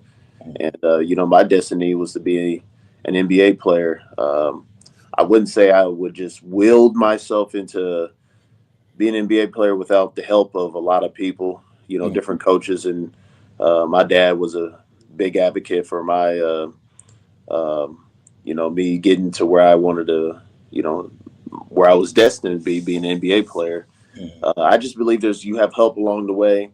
And I think it's a challenge for me is to have that competitive nature to grow and keep my mind focused on being a basketball player, but keeping life simple, try to do well in school, be a good friend and also be a good basketball player. I think coaches along the way, and especially my dad, have helped me and propelled me to get to where I'm destined to be. I love that. Yeah. Like that. Yeah, there's no doubt. I mean, when I think about what you guys did as a team, it's almost like you already had a team and a nucleus way before you became a pro, and that team consisted of your brothers, your father, your mother. There was a teamwork and an ensemble that got you prepared for something bigger. And do you think that could, let me ask you a question, Eric, could that sometimes be detrimental if a player looks at it differently? If a young player says, I got to live up to my dad's expectations, or I got to be someone who kind of is living in their shadows, or do you think it could benefit them knowing that they can have the tutelage and knowledge that comes from an elder who's been there before? Can it be a detriment, or is it always a positive? I would say you got to keep it positive no matter what, because of course your parents, they're going to always want the best for you. They're going to always know what the best. But I guarantee you, when you get to like the NBA and they don't understand, in the NBA where there's roles involved, there's business involved. I don't think they'll ever understand that aspect. And it's a real game and it's real business in the NBA. You got to be able to fit into any role on the team. You got to be able to do what's best for you, what's best for the team, and try to rally guys together. It's like it's not just a job. It's almost like a relationship thing where you just got to be ready for whatever's coming. And I think that's what really helped me having a long career is being ready for. Be ready for the unexpected, whether it's injuries, whether it's, being on bad teams, good teams, and trying to fit in, just fitting in every role to where you can just have a winning mentality and winning personality to help yourself along the way.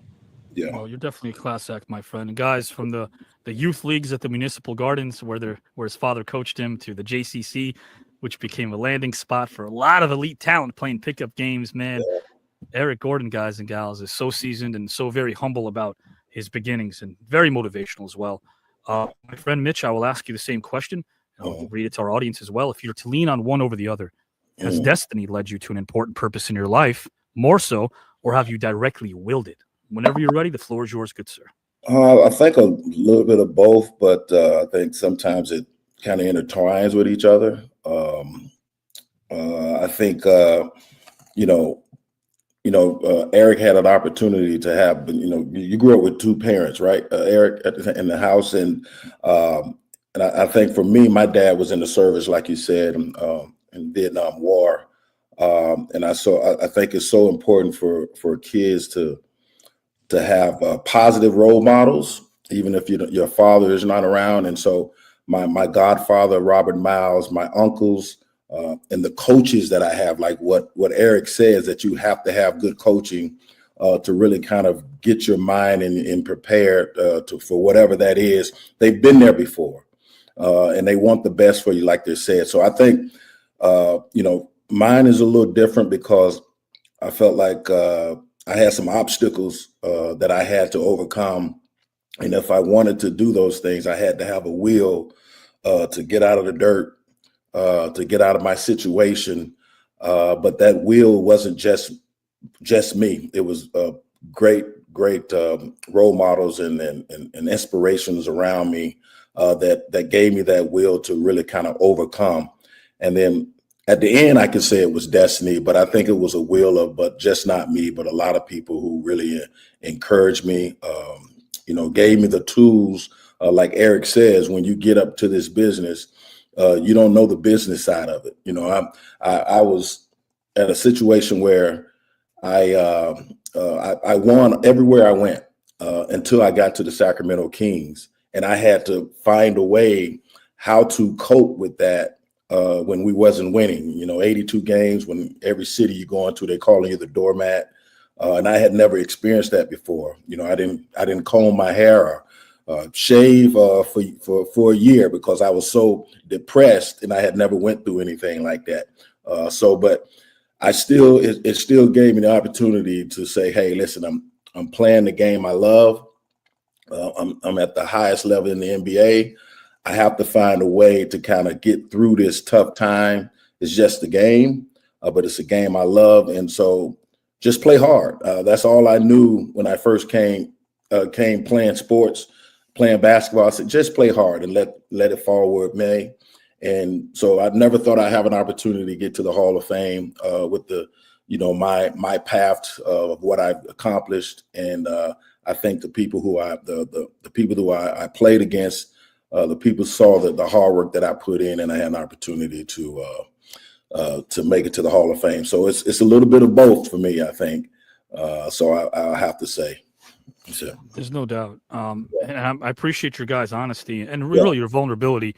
Yeah. What I try to capture on this show is the essence of the person. And there's so much behind the scenes that people don't know about. They know about the after. They know where you are, but they don't know about the before. And the fact that you guys can open up on this forum and give people the before, I think that's commendable. And I really appreciate that. And you brought up Robert Miles, who kind of helped shape you a bit when you were younger, your godfather as well. And that support system, Mitch, like Eric had that, you had that great support system. I mean, Ernell, your mom, wore so many hats, so many different hats to be a friend as well as a mom and a confidant, someone you could lean on every time you needed to.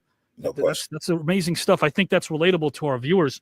Guys, before we depart right now, you're probably wondering again, who moves on to the next round of this celebrity tournament? Who moves on and who's going to, win this entire thing? Well, we both do. That's what I'm thinking. I'm thinking Eric and Mitch both move on. Yeah. What if Mitch is paired off against Tim Hardaway in the next round? Man, honestly, that's very easy. That's easy work. You know what I mean? That's easy work. You know what I mean? But I think me and Eric, I don't think it's a better two that you have had on this show together. So I think, we both decide. I mean, I think we both,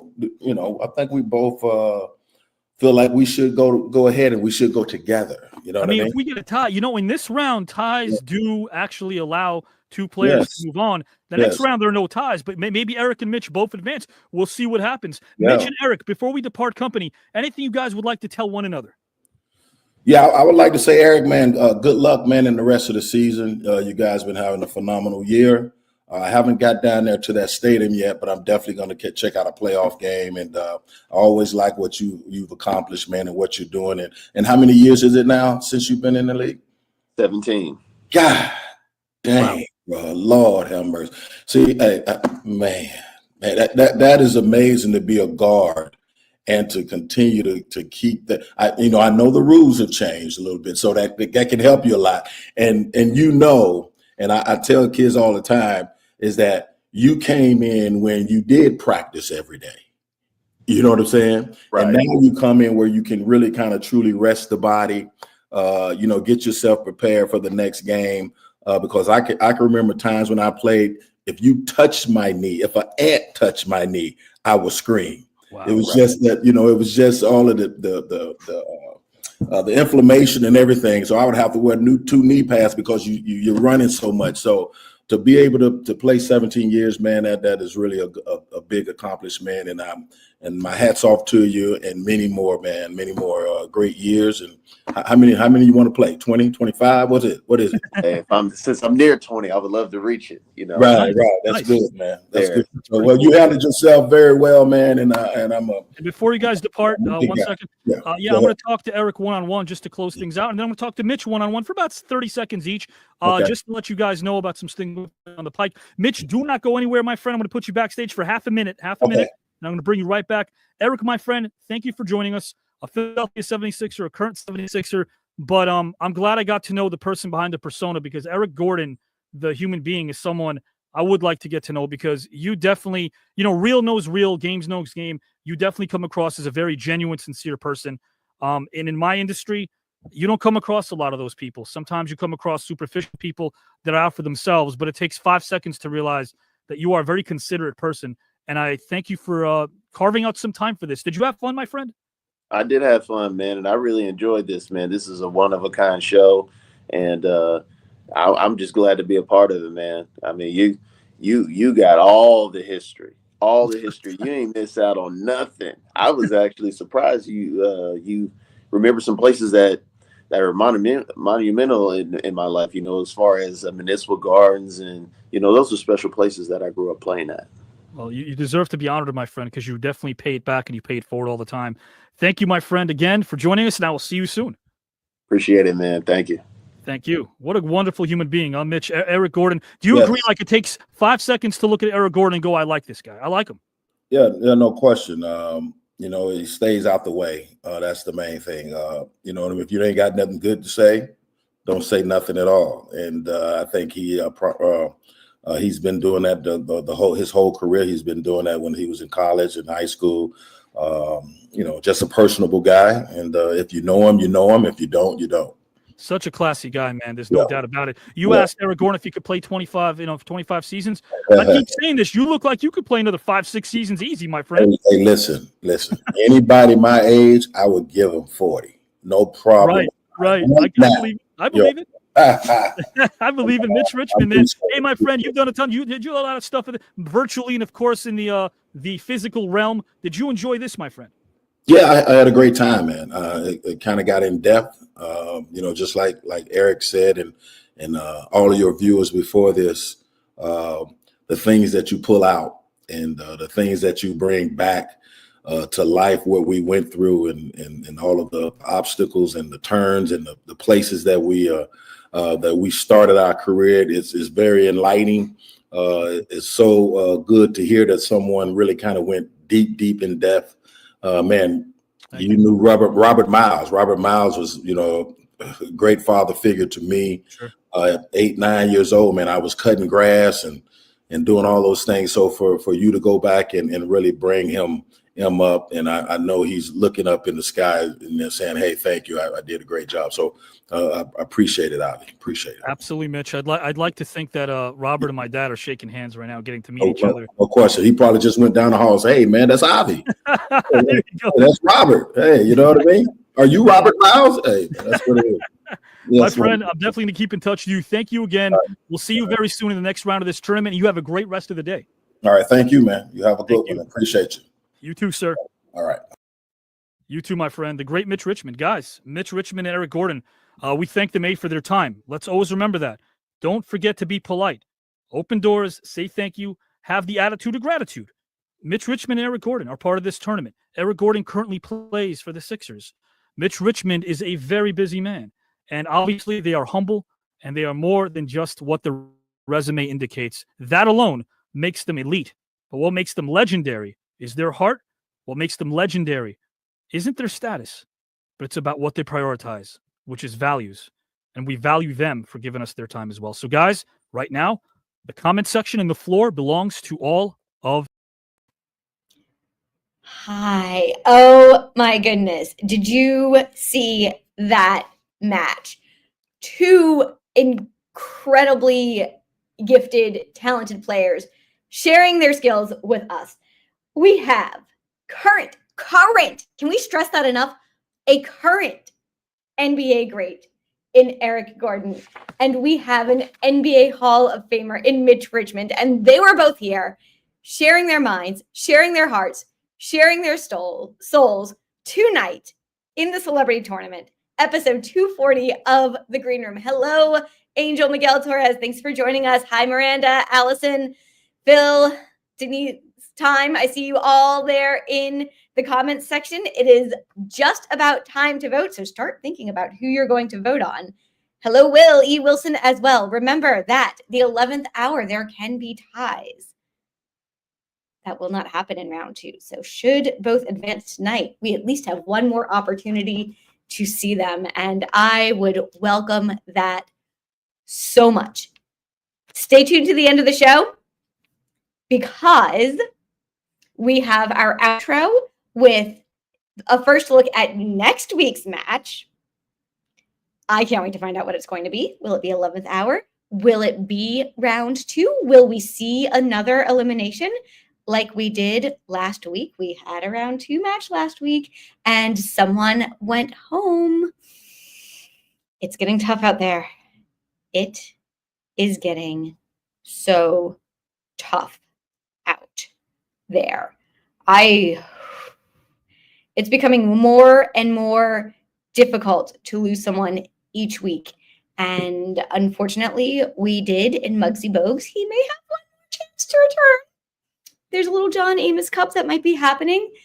But tonight, the focus is on Eric Gordon and Mitch Richmond, and they did an amazing job with these incredibly complicated, philosophical, wonderful topics.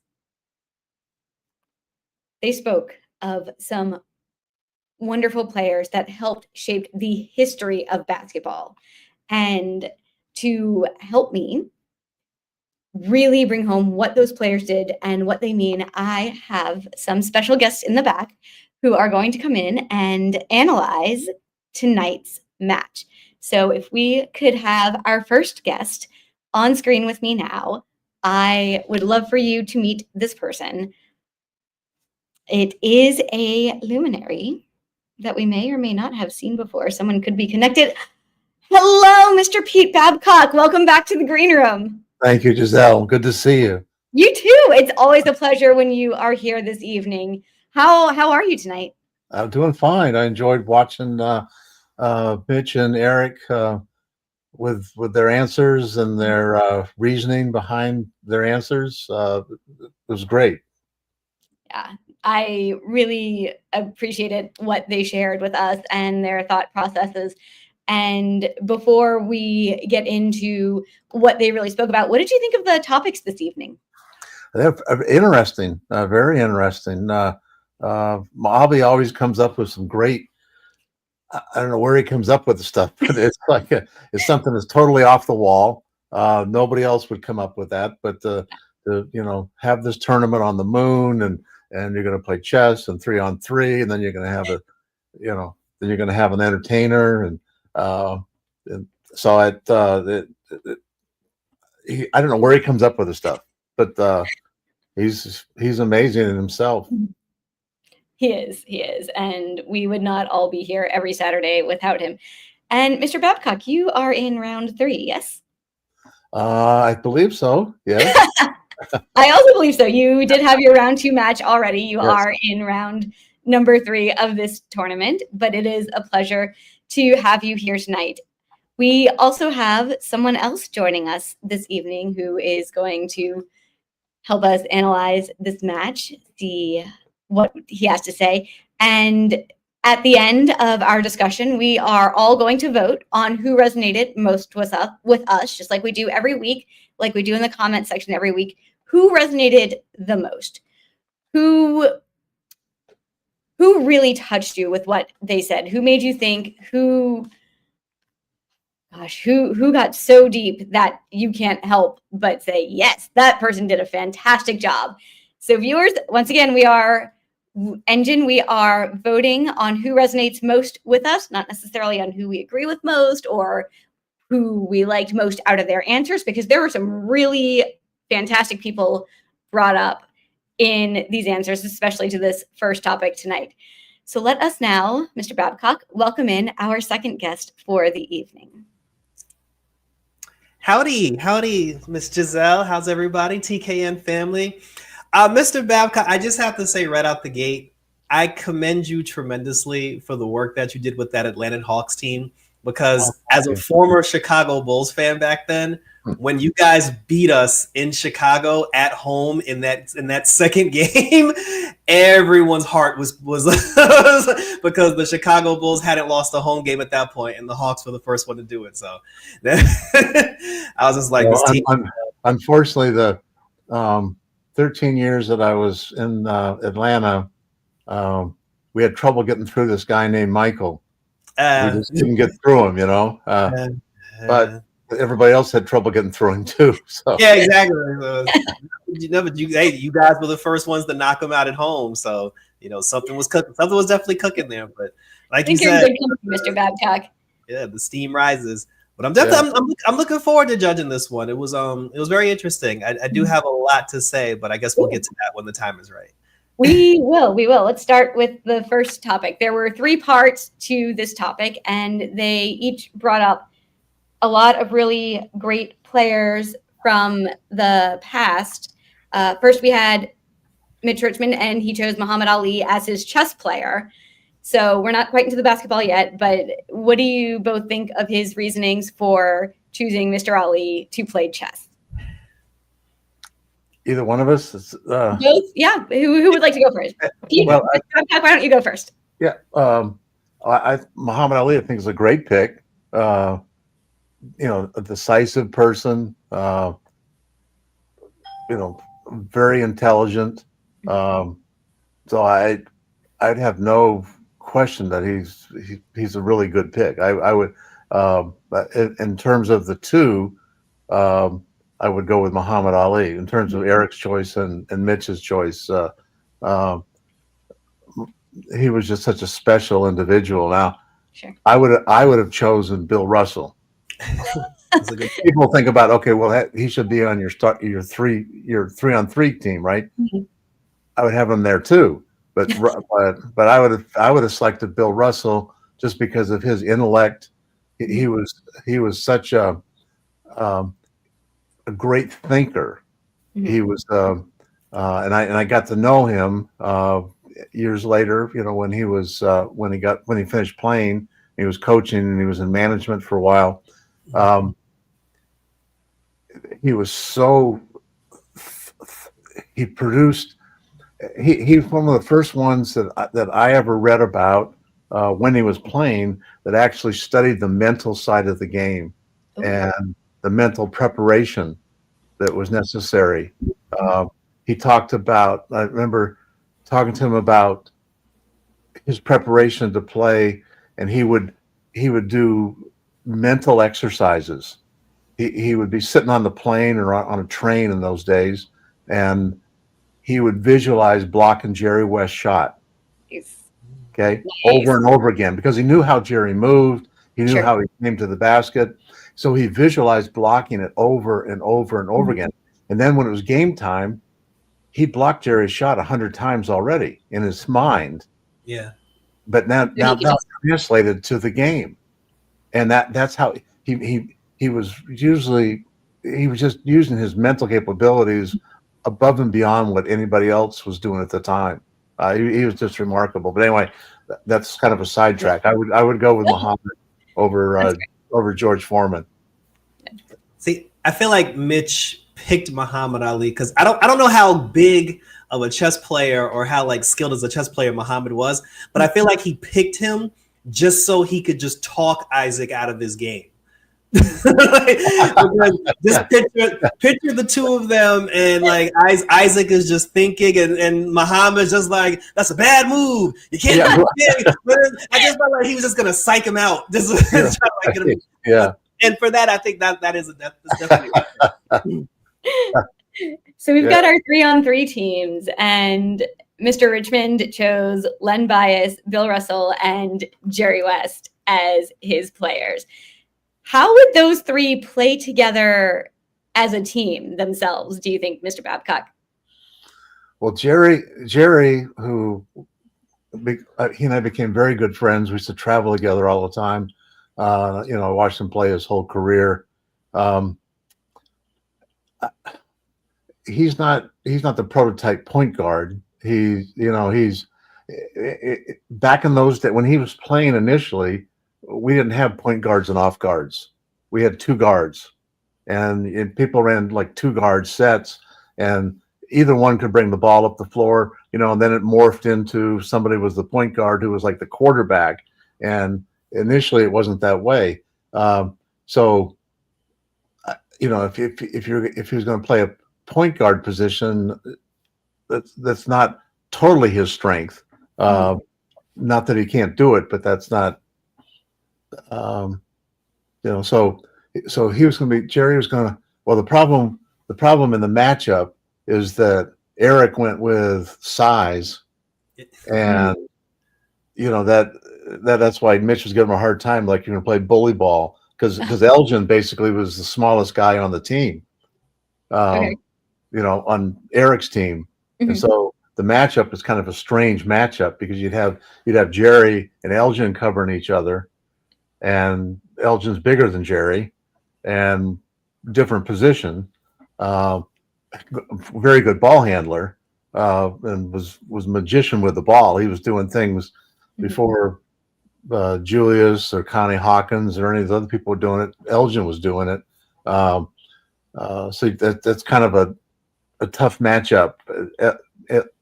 Jerry has an advantage on one hand in terms of his guard skills over Elgin, but Elgin has the size, and so that may be a little tough matchup for Jerry to try to cover Elgin.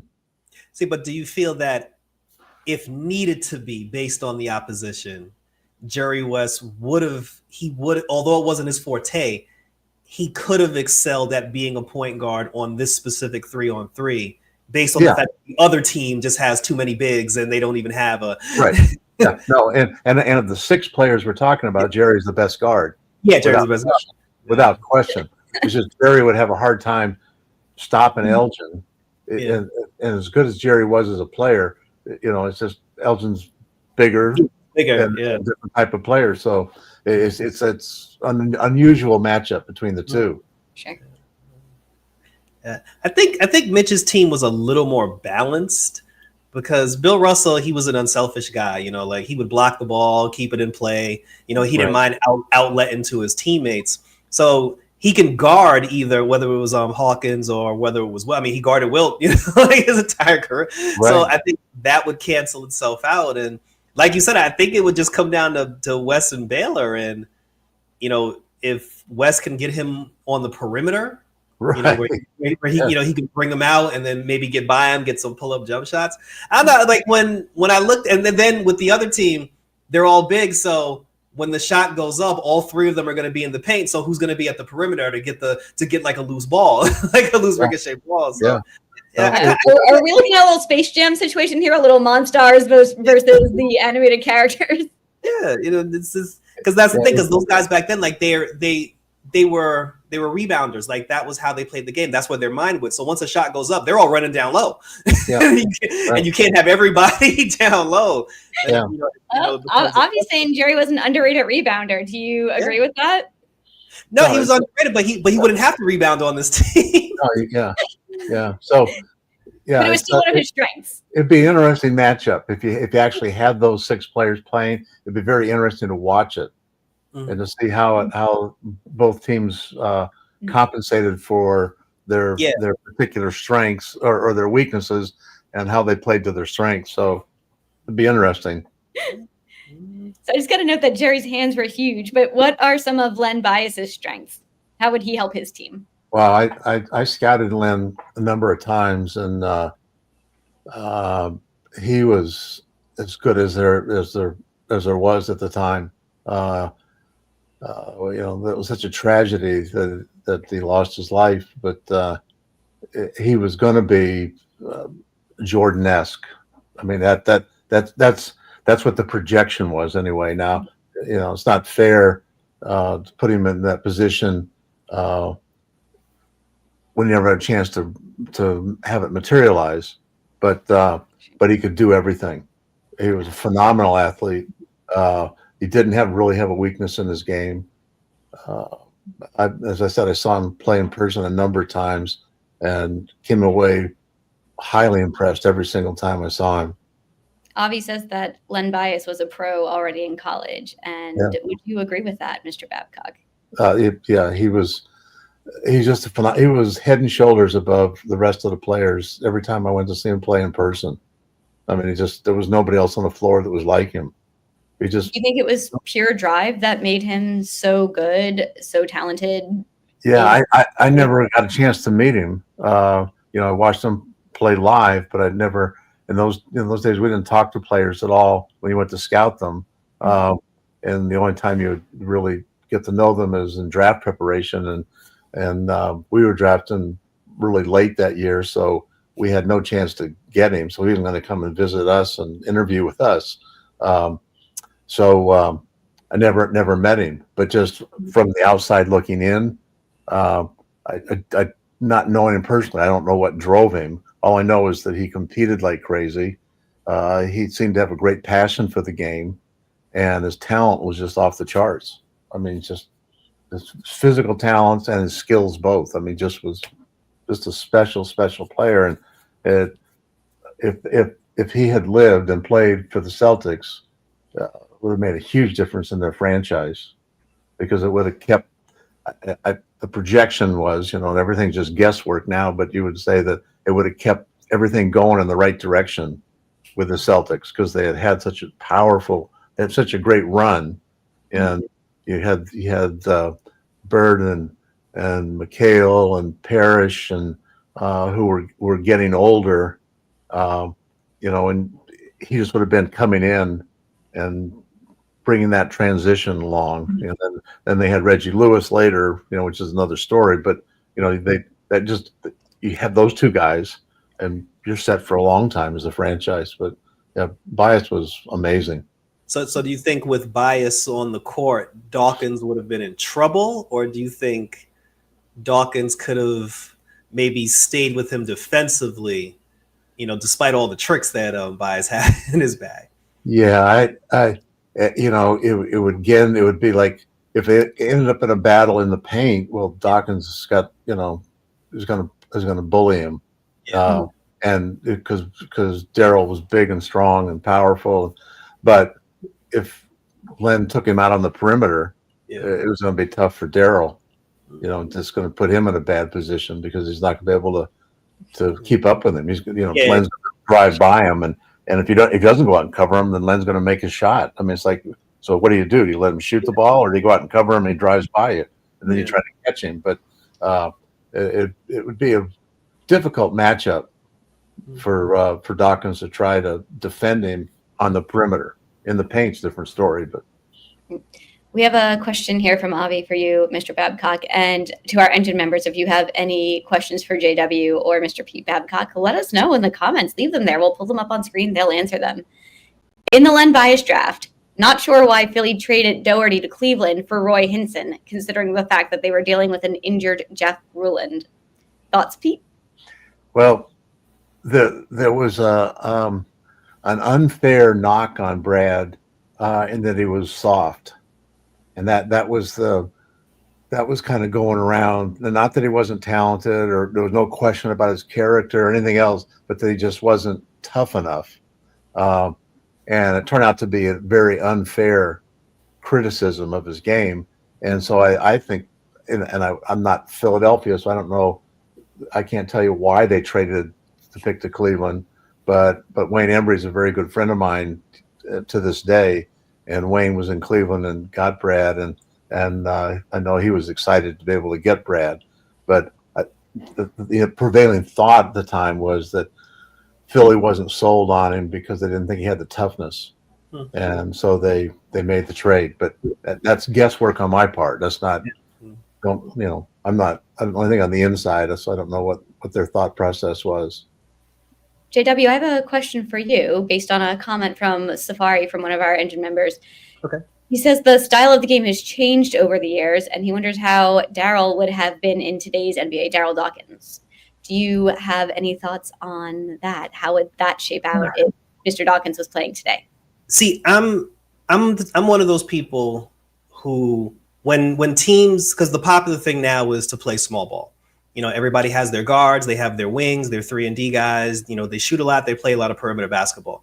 And because of that, they say it's a copycat league. Teams tend to do what the other team is doing. It's like, well, if they're going small, we're going to go small. And I was always the type of person who felt if they're going small, that's exactly why you continue to go big, because you're not going to make every shot. And when the big man gets that rebound, who's going to stop him if everybody on the court is 6'5"? And you have a 7-foot monster that I'm like someone like Shaq, someone like Dawkins, someone like Bill Russ, like these guys, like, I mean, Wilt already averaged, you know, pretty much 50, but in today's NBA, if you put one of those bigs in today's NBA, they'd probably average like 100 points a night, just cleaning up all these missed shots. But there's no one on the other team who can stop them. Like if Shaq played today and he gobbled up all those missed, because they shoot a lot of threes. Yeah. Like just think about how many points Shaq would get just off of offensive rebounds and putbacks and dunks. And you just see like all these other guys just hanging off his shoulder, trying to pull him down, getting like N1. So I think those guys would be better. like even the way the game is played on the perimeter, you know, if Jordan and Pippen played today, they'd have like a million championships, because they trapped because even, and the one pet peeve I have with today's basketball game, I hate when they inbound the basketball and then the point guard allows the ball to roll on the floor, and then he picks it up. My issue isn't with the point guard. Why is your defender allowing you to let the ball roll on the floor? Yeah. Like, why is he not? Yeah, why is he not trying to stop you? Yeah, like that drives me insane.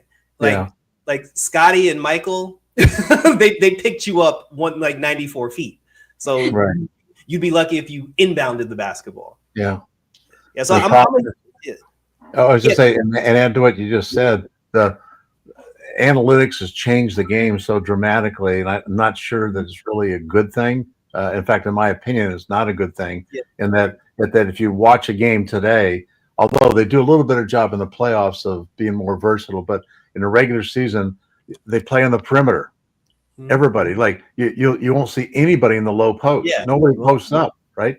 So there's no low post game, and so the low post centers that we're talking about, if they had a chance to move into the low post, they're going to dominate. I'll tell you a good example of today's teams. The Milwaukee Bucks have Brad Lopez. I mean, they have Lopez, and Lopez, Brooke Lopez was an all-star center as a low post player.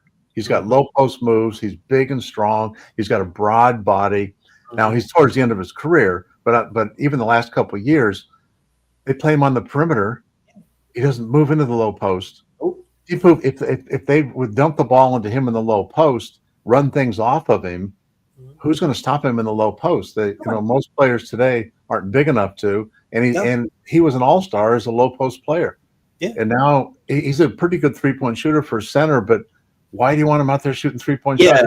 But analytics has changed the game because analytics have told coaches that a bad three-point shot is better than a good two-point shot. And so because of the math in it, that's worth 3 points worth than two. I have a hard time with that. I'd rather just get a good shot. And if a good shot's a layup or a 15-foot jumper, I'd rather have that. I just had a good shot.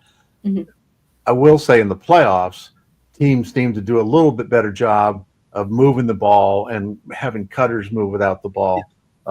We don't see as much of that in the regular season. It's kind of pick and roll on the perimeter and setting people up for. And if you do drive to the basket and you draw the defense, you kick it out to the corner for a three-pointer.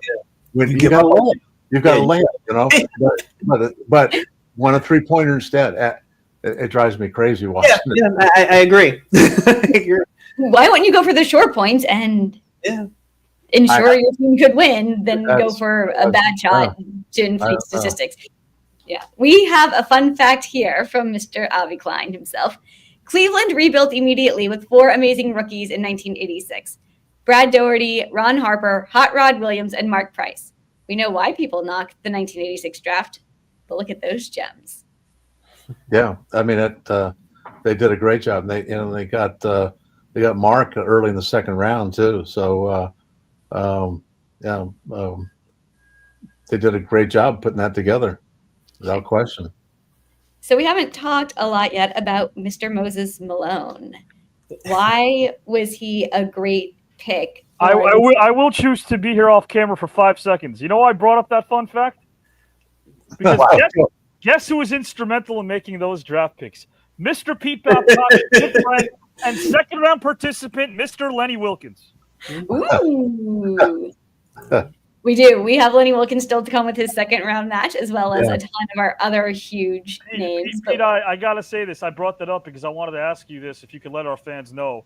The mind of Lenny Wilkins, one of the most absolutely incredibly gifted coaches who knew how to relate to players. Players liked him. His longevity alone says it all. A Hall of Fame player as well. Really, someone who should never become an unsung hero. Would you agree? Absolutely. Lenny and I spent 7 years together, and I loved every minute of it. I loved working with Lenny. First of all, he's a great character, great individual.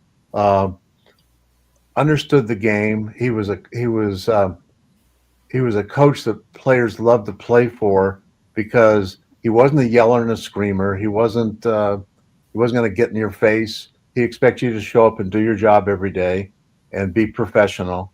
And we were fortunate to have players who did that. And the Steve Smiths, the Dikembe Mutombos, Grant Longs, Tyrone Corbin, Craig Elos, those guys all show up to work every day. They took their job seriously.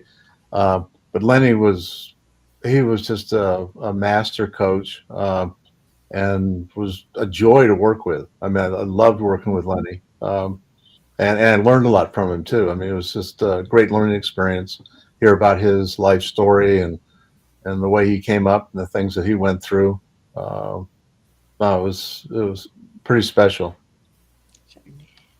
We will get to the second topic in just a minute, but real quick, we didn't hear a lot about Moses Malone from either of you. Do you have any thoughts on him and how he figures into these teams, or their coaches that they chose, or their concert performers? Entire event. I can say I spent a year with Moses. He was when I went to Atlanta. He was our center, We've spent 1 year together. We should, in retrospect, I wish we would have resigned him. When I got there, the team was getting older. We had Spud Webb and Doc Rivers and Cliff Livingston and Moses, and it was an older group that had a degree of success, but they were on the downhill slide, and so we started retooling the whole thing. In retrospect, I wish we would have kept him at least another year, because incredible work ethic, relentless on the boards, even in the later stages of his career. He just attacked the glass constantly.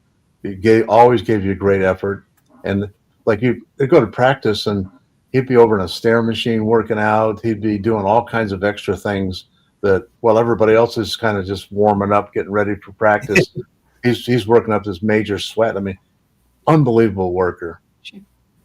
Yeah, to me, I felt like it's a cancel out matchup to put him with Russell. You know? That's why I didn't really speak on it, because it's almost, it's like the epitome of the irresistible force versus the immovable object. Yeah. You know, just to see the two of them bang in the paint, you know, Russell's going to get some blocks, but you know, at the same time, like, you know, he's going to come up top and probably get some dunks on him. So to me, I just felt like that's a cancel out matchup. It's hard to call. I have to bring this up real quick. This is something that most people don't talk about too often, but apparently Bill Russell was such a great psychologist on the court that when he knew Wilt was coming to town, which was quite often back then, they'd have dinner, and somehow that would soften Wilt up a little bit. Yeah. There were many people, Pete Babcock guys won't say this, so I'll say this about this fine gentleman and great friend. He's a historian, so I know he knows this. He softened him up every time, and a lot of people seem to think that he got into Wilt's head as a result. The other thing that people don't bring up enough is when they're talking about how easy it was back then because there were fewer teams. Well, I'm not a mathematician here, guys, but last I checked, if there are fewer teams, that means you're playing those teams more often. Now, can you imagine Bill Russell and Wilt Chamberlain having to look at the calendar 25 times in a regular season, having to face each other? That's one tall task. Yeah, absolutely. And the flip side of being fewer teams is that the talent base, you have more stars in a sense. You don't have, not more stars. It's every generation has a finite number of stars. Okay. Today we have 30 teams. There's still a finite number of stars, and so not every team of the 30 has a star. But back when we had like 9-10 teams, everybody had a star. So the quality of the players, you know, when, like, you know, JJ Redick made a comment a few years ago that got people upset about, well, back in those days they played against plumbers and electricians, you know, and all this stuff. That's like, you know, that's ridiculous. I mean, if you know your history and you saw those and you had a chance to see those players play, they were extremely talented, and there were fewer teams, so you didn't have as many players that were, I don't want to say mediocre players, but they were less than stars. So there was star quality every night. Absolutely. And they were still playing 80 games before, I think, 65. They started playing 82. But, you know, and then, you know, to further Pete's point, I think that's something that we should really, I think that's a benefit if you're making that argument. I think you're probably going to find out that the lack of sports science that was available back in the 50s and 60s made it harder to play. And when you add double headers on the weekends, when you add the fact that these guys were actually traveling via training car for the most part, and they had second jobs as well, this wasn't their primary job, that makes it all the tougher. Now, I brought up the Chamberlain-Russell factor. How about looking at the calendar knowing you have Nate Thurman 15 times a year? Yeah, exactly. And Walt Bellamy, I mean, Willis Reed. It just kept going on and on and on. Yeah, that's my point. Is like every team had, you know, you didn't get a night off. It wasn't like, we're going to play against this guy tonight that I can dominate him. No, you couldn't. You're playing against a star every night. People forget about how good Nate Thurman was and how good Bellamy was. I mean, these were talented players. Any final thoughts on this first topic before we move on? The musical guest is you're not going to beat Michael Jackson. Yeah. Like I was with Eric up until then. I was like, I can't go against Michael Jackson. I'm sorry. Yeah. Well, we didn't talk about the coach, and No. I don't want to backtrack, but I would say with the coach, I would say John McClendon would be number one for me. Most people don't know John McClendon, but he was one of the coaching pioneers. He's one of the first. Well, he was the first coach to ever win 3 national championships in a row in college. First coach ever. People talk about John Wooden and they think he maybe did it at UCLA, but no, John McClendon did it. Won 3 in a row, and he happened to be an African American coach, and he was the first African American to coach to coach a predominantly white school. I think it was Cleveland State, maybe.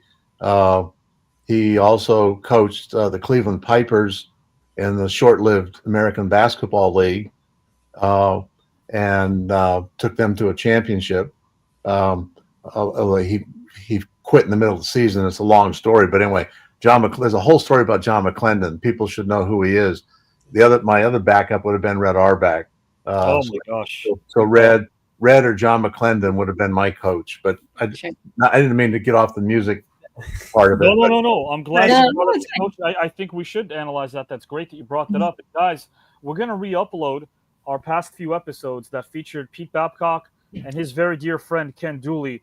And if you guys don't know Ken Dooley, we're going to re-upload our past episodes and perhaps bring him on again, because our show is going to be coming back. Mr. Pete Babcock's and yours truly with Ken Dooley, who's such a wealth of information, such a historian. And I often tell Pete, to achieve what he's achieved in his life and still have that energy that he has, I wish I can get to that age, number one, and then have the type of outlook that Mr. Ken Dooley has. Absolutely remarkable, right, Pete? Absolutely. Avi, I just had dinner with Ken 2 nights ago. Right. Ken was one of Red Auerbach's biographers. Long time, very close friend of Red's. He wrote a screenplay called White to Black about the NBA going from an all-white league to a predominantly black league, and he wrote it with Red Auerbach, Bill Russell, Sam Jones, and Casey Jones as his sources of information.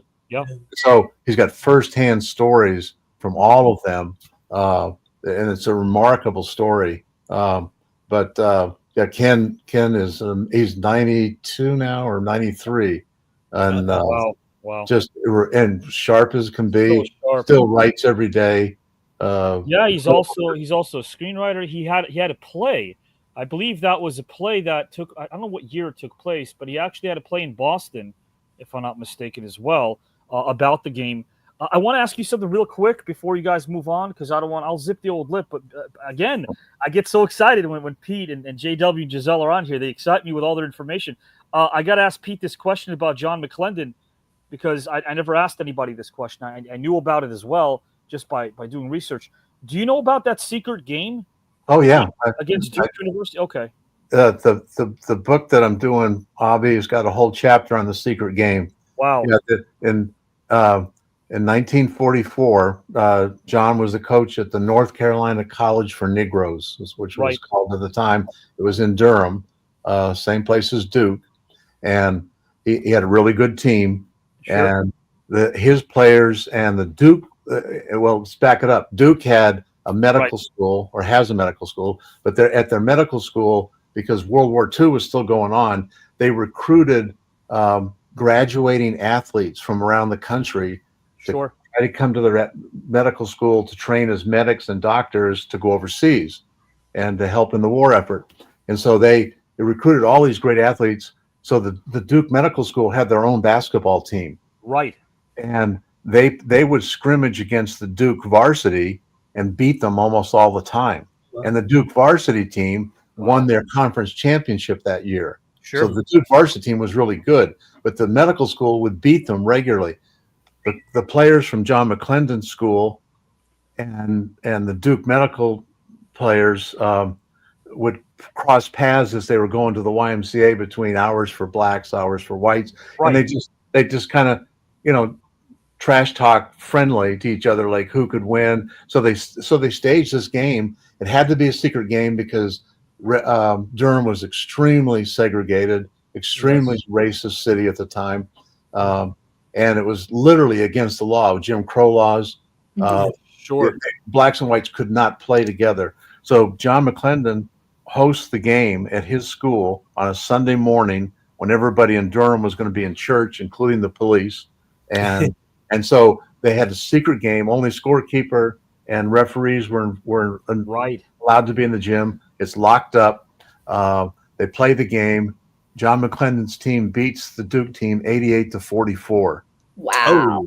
But then afterwards, they scrimmaged several times, and the players amongst themselves decided, let's mix our teams and play shirts and skins. Yeah. So they mixed teams. So they got blacks and whites playing together on each team. Right. They scrimmage against one another, and afterwards, John McClendon's players invite the Duke players back to their dorm to hang out and eat. Have something to eat, and they develop a relationship that previously didn't exist. And there's a whole story about Jack Burgess, who was one of the medical school players, and how he helped orchestrate this whole thing and was fighting segregation and fighting racism, and he was a white player, but he was shocked by the racism in Durham. But there's a book written about it. It's a book called The Secret Game, and there's a documentary on it. It's fascinating to read about. Oh, wow. Oh, it absolutely is, and that's why I'm glad. Thank you for enlightening our fans, because you guys and gals and pals in the comment section can check it out. We implore you to do so. It was a secret game up until 1996. For 52 years, nobody knew about this game at all. Yeah. How about that? Yeah. They had. I mean, McClendon could have, been attacked by the Klan. Sure. It could have been killed. Sure. I mean, all kinds.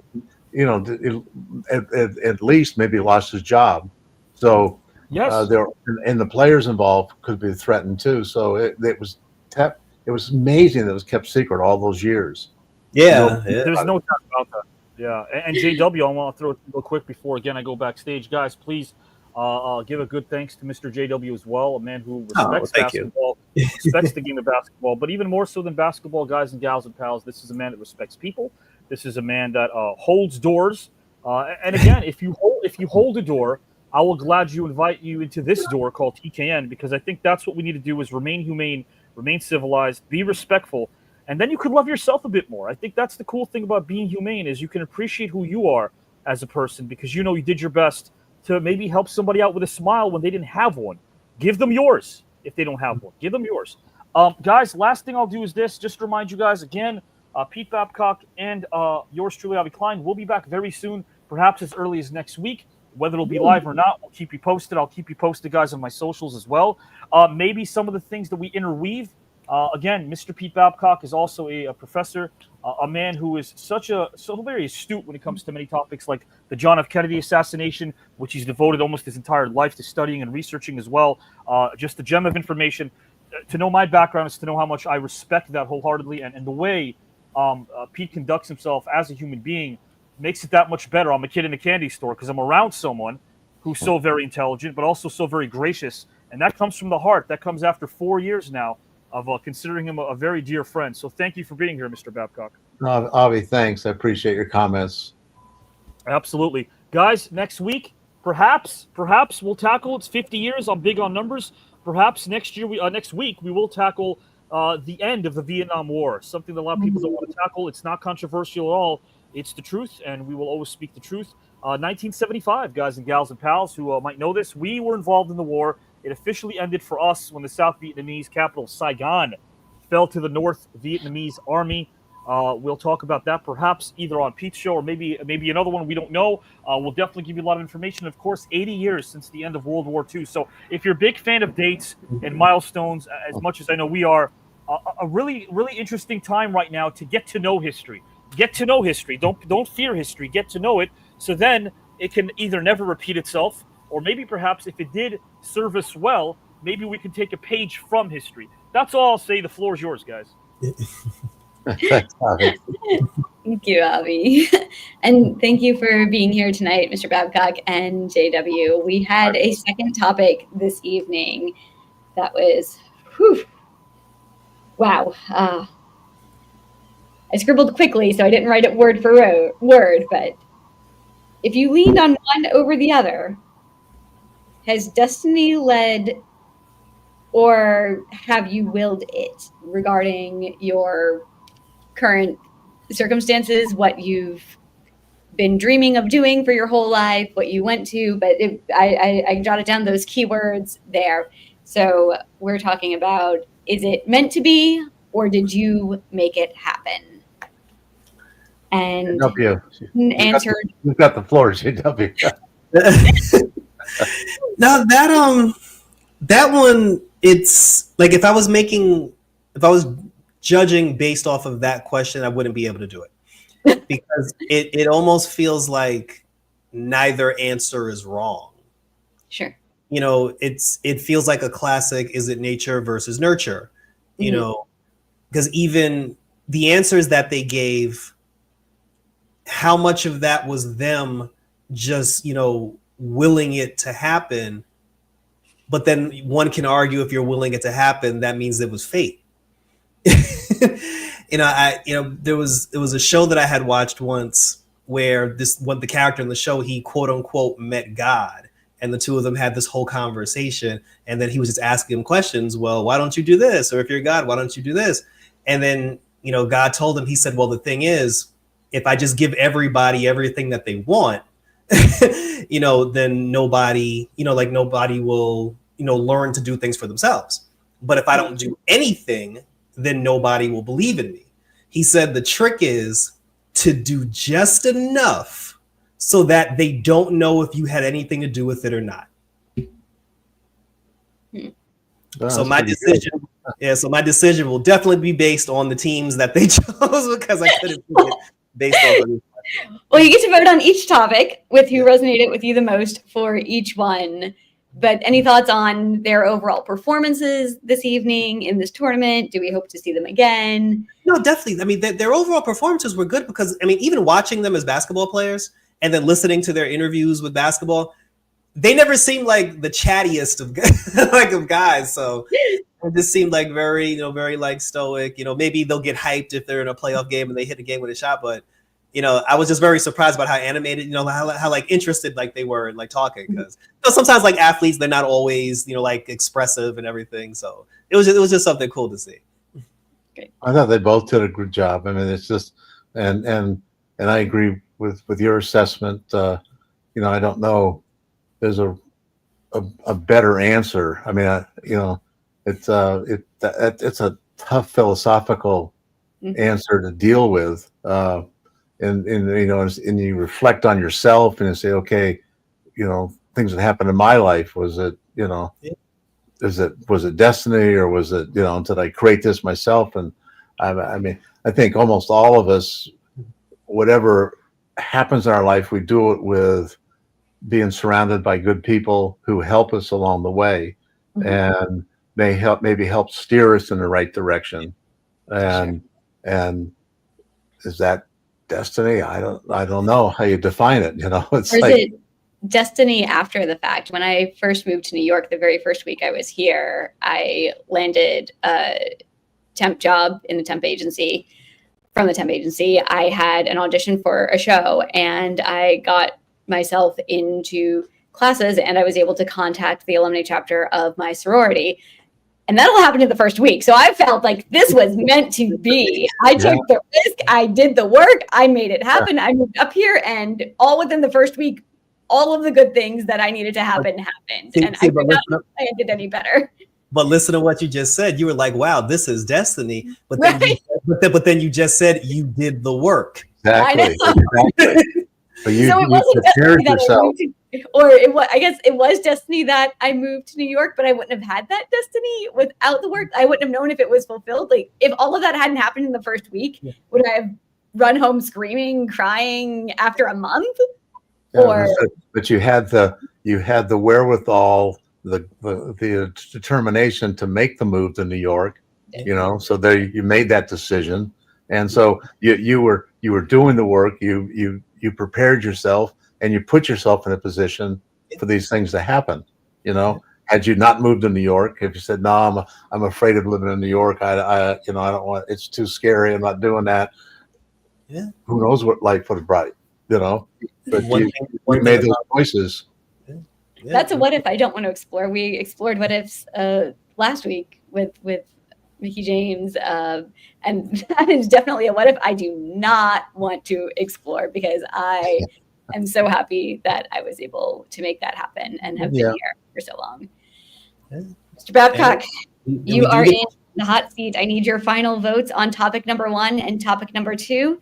And Engine, as we are receiving his votes, start putting yours in the comments section. Remember, it's who you resonated with most on these topics. Put your votes in for topic 1 and topic 2. And after we have all of those votes tallied, we will head on over to the outro for our first look at next week's match. But first, Mr. Babcock, give us your vote. I'll go with Mitch on topic 1. I liked his choice of Muhammad Ali. I think JW is probably right. You know, he would talk his opponent to death, you know, and get him so confused he would know where he was coming, how to make a decision. But so I'd go with Mitch on topic 1, and probably go with Mitch on topic 2, just because my personal preference would be the 3 players that he selected over the 3 that Eric selected. I'd love to see that matchup, because it's a weird matchup, and it'd be fascinating to watch them try to play and see which would win. But I have, Bill Russell was one of my heroes, and so I'd lean towards anything he was involved with. So those would be I'd go with Mitch on those 2. Thank you. No, thank you so much. You got to admit, at least they found common ground when they were voting on Godzilla as the massage therapist. Right. Yeah. Godzilla as a massage therapist is becoming a very popular choice. Everyone likes thinking about his claws getting in you, and then the hot stones. I like the Big Bird one. You like which one? I like the Big Bird one. Big Bird? It just seemed like a 7-foot-tall pigeon just walking around. Well, guys and gals, pals, again, please thank Mr. Babcock for his time as well. Always, my friend, I wish you and your family the best of health, a great rest of the weekend, as we still have Sunday to come, and of course, a great opening of the week. And guys, speaking of this week opening up, I got to tell you, we've got quite the lineup. And again, Mr. Pete Babcock and I will be recording next week. I might have a guest for Mr. Babcock. I might surprise him. I like surprising people. It's an old friend of his that he doesn't know I've been talking to for the last month or so. A name that he and I have never discussed, which is kind of cool. But someone that's known Pete for many, many years, and he cannot wait to surprise Pete. So he'll do just that on our. A little intrigued, Pete. A little intrigued. A little intrigued. Yes, I am. I like it. I like it a lot. So, guys, again, Pete, my friend, any final thoughts for our viewers? Giselle, JW, please, the floor is yours.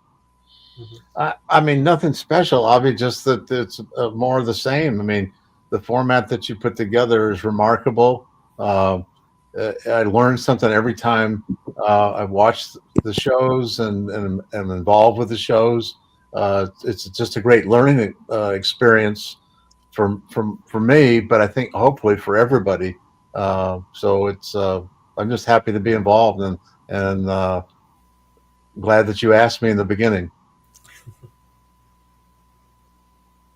Absolutely, my friend. Absolutely. That was the easiest decision I ever made, and I thank you for making everyone around you better as well.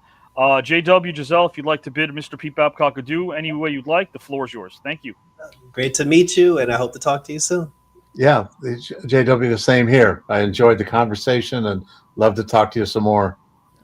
It's always a pleasure to have you on the Green Room, Mr. Babcock. You teach us so much. You're one of the most humble and generous people that we have in this tournament. And that's very nice of you. No, it's true. Everyone gets a little thrill whenever we know you're going to be on. So I'm very excited that Intertwining Thoughts is returning. And really can't thank you enough for being here this evening and giving us such great analysis on these players, the past, the future, the present of basketball. So thank you so much once again. My pleasure. I enjoyed my time with both of you. Thank you. Thank Have you a so great much. night. Have a great weekend. All right. Thank you so much. All right. Good night. JW. Yeah. Now, it was a tough one. It was a tough one tonight. In the end, though, I mean, I definitely have to go with Muhammad Ali. You know, like, that's a no-brainer.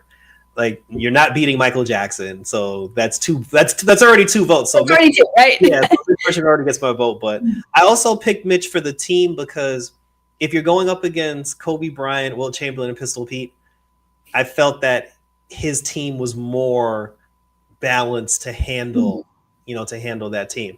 And then listening to, to Mr. Babcock talk about, like how Len Bias, who Len Bias was as a player, that made my decision even more concrete because I'm like, so to see that versus Kobe Bryant, like that would have been a treat. So so my vote all the way down the board is for Mitch Richmond.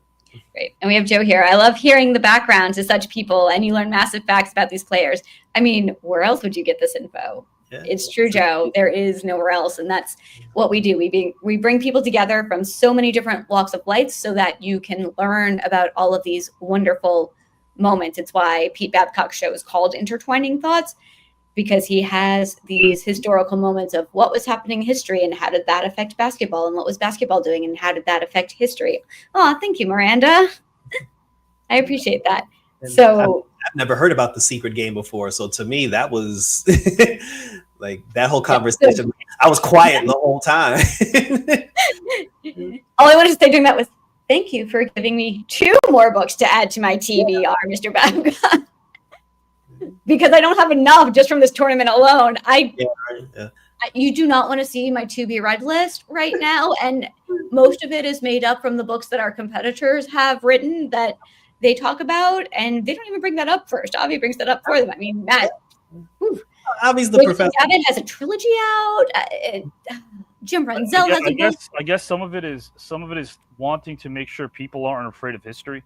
Mm-hmm. Part of the inspiration of trying to interweave history to other topics that are maybe more entertaining than merely picking up a textbook is the fact that history itself can be more entertaining than anything in a textbook. I think it's all about how you frame it, but you can't shy away from the truth. So it's like walking a tightrope, because I don't want to have to shortchange anyone who understands or wants to understand the real history. But at the same time, gosh almighty, I want us to be able to teach it in such a way that doesn't drive people away. Much like storytelling and acting, right? There's so many people that probably could tell stories, they just don't know it. You mentioned this earlier, a gardener or a carpenter, someone with a different sort of profession that doesn't know they have something creative inside of them. But it's an ensemble. This isn't the Avi show. This isn't what I'm bringing out. It's what you're all bringing out. That's why I love seeing everyone on here expressing their thoughts and opinions every week. Giselle and JW, and there's Howard, and of course, the incredible participants that are in this tournament, some that have their own shows, many of them like Mr. Pete Babcock. So it is an ensemble, and I want you guys in the comment section to always know that you're encouraged to leave your comments here, because no one's going to poke fun of you in this place. I know that in 2025, negativity sells, but that's not going to happen here. I'd rather go broke and not sell positivity and not sell negativity that conform to the norm. And the norm right now is to divide us, and that's not going to happen under this umbrella. When it comes to the new network, we're not going to divide anybody at all. We're always going to make sure that we do our best to answer your questions, bring up your statements, and make sure that you guys are a part of the conversation, because we're no better than you. We're not. There are so many things that so many people can do that I've learned from, and I love being a student. Like everyone talks about, oh, you're teaching back. Forget that. Being a student is probably the most humbling experience of my entire life, learning from every single person that's been here on TKN. And for those that don't know, that includes Mr. JW, who's been with me for some very, very tough and personal times. He's been there, my confidant, my friend, my brother, a person who's never turned his back on me, a person who's always been able to give me a helping hand when I needed it. That's rare. And it's also amazing because when you have a friend like that, you can pick up the phone once every day. We used to talk every single day. And then there's work and TKN and his career. But then when you pick up the phone, you pick up where you left off. That's what a real friend is, Yeah. JW. It's like we just spoke yesterday. You know, it's not even like, hey, how's it been? We just start talking. It's like we just start talking as though our previous conversation just ended. Absolutely. But you know what? I'll tell you what, guys, the show hasn't ended yet because we have someone backstage who's also part of this incredible TKN family. I want to bring her in right now for kind of a cameo a little bit, guys. A little cameo appearance. We're not going to just talk about the outro. We're going to talk to her for a couple of minutes because she helps people every day. That's her profession. That's what she does. It's what she studied. She's also in this tournament. We'll see how far she goes as well. Hey, if you watch the Black Box on Wednesday nights, you'll know that she's a finalist right now in a tournament that we have 8 p.m. Eastern time on Joe Rizart's page exclusively. She's up against Mr. Kelly White. If she wins this, she gets a chance to kind of mix and match the green room related second round matchups in this tournament to her design. She can shape and mold them any way she wants. That means she can actually, if she wins this mini tournament on Wednesday, she can remove Howard from his matchup with JW if she wants to. She can add a green rumor to the JW and Howard matchup. Think about that. There's so many green rumors that haven't been up yet in the second round. Herself, Phil, Joe, myself, JW, Howard. There's a bunch. So who knows how this will go? Brandon, welcome to the green room. Hello. Hi, JW. Nice to see you. All right, Miranda, do we want to get the hard stuff out of the way first and get your votes? Oh, man. Yes, let's do it. Because it's definitely difficult tonight. Who do you have for Oh, top? my gosh. So, should I just go? I'm gonna roll. If you want to give us an assessment, that's okay. I know it's tough, but again, who do you think built, or I should say, who do you think put together the best event? 3 players, a coach, and also, of course, a musician for the concert portion of it. Who do you think had the best event? Oh put together? my God! Out of Mitch and Eric. Yes. I think Mitch did a great job. Honestly, I mean, both were phenomenal. Talking about like Muhammad Ali, like all these big, like Michael Jackson. I mean, Kobe Bryant. These are like stellar putting together these kinds of teams and events and stuff. I was just like, whoa, it was hard to keep up a little, but I think Mitch did a great job. Muhammad Ali is one of the greatest of all time. You got Mitch for topic 1. Yeah. Okay, guys and gals, I know he's watching, so shout out to another Mitch, by the way. We know him. Shout out. Topic number 2. That's one that really spoke to you, I think, Miranda. Yeah, definitely did. We were talking about destiny or creating your own path. Yeah. And like JW had said, that's the first thing that came to my mind, the nature versus nurture type of thing. And I was saying in the comments just now that you have to find your destiny by doing the work. I don't feel like the destiny doesn't come knocking on your door. Correct. You know, like JW said, God can only do so much. I mean, you have to do it yourself as well. You can have your destiny for you, but you don't even know it yet. So that's a difficult one. That's if there's really a path. If there's a path in front of you that was carved out for you, you still have to move your feet. Yeah, you still have to walk down the path. Exactly. Because if you just stay in your house or you stay in one spot, you're never going to find the end of the path. Who do you think?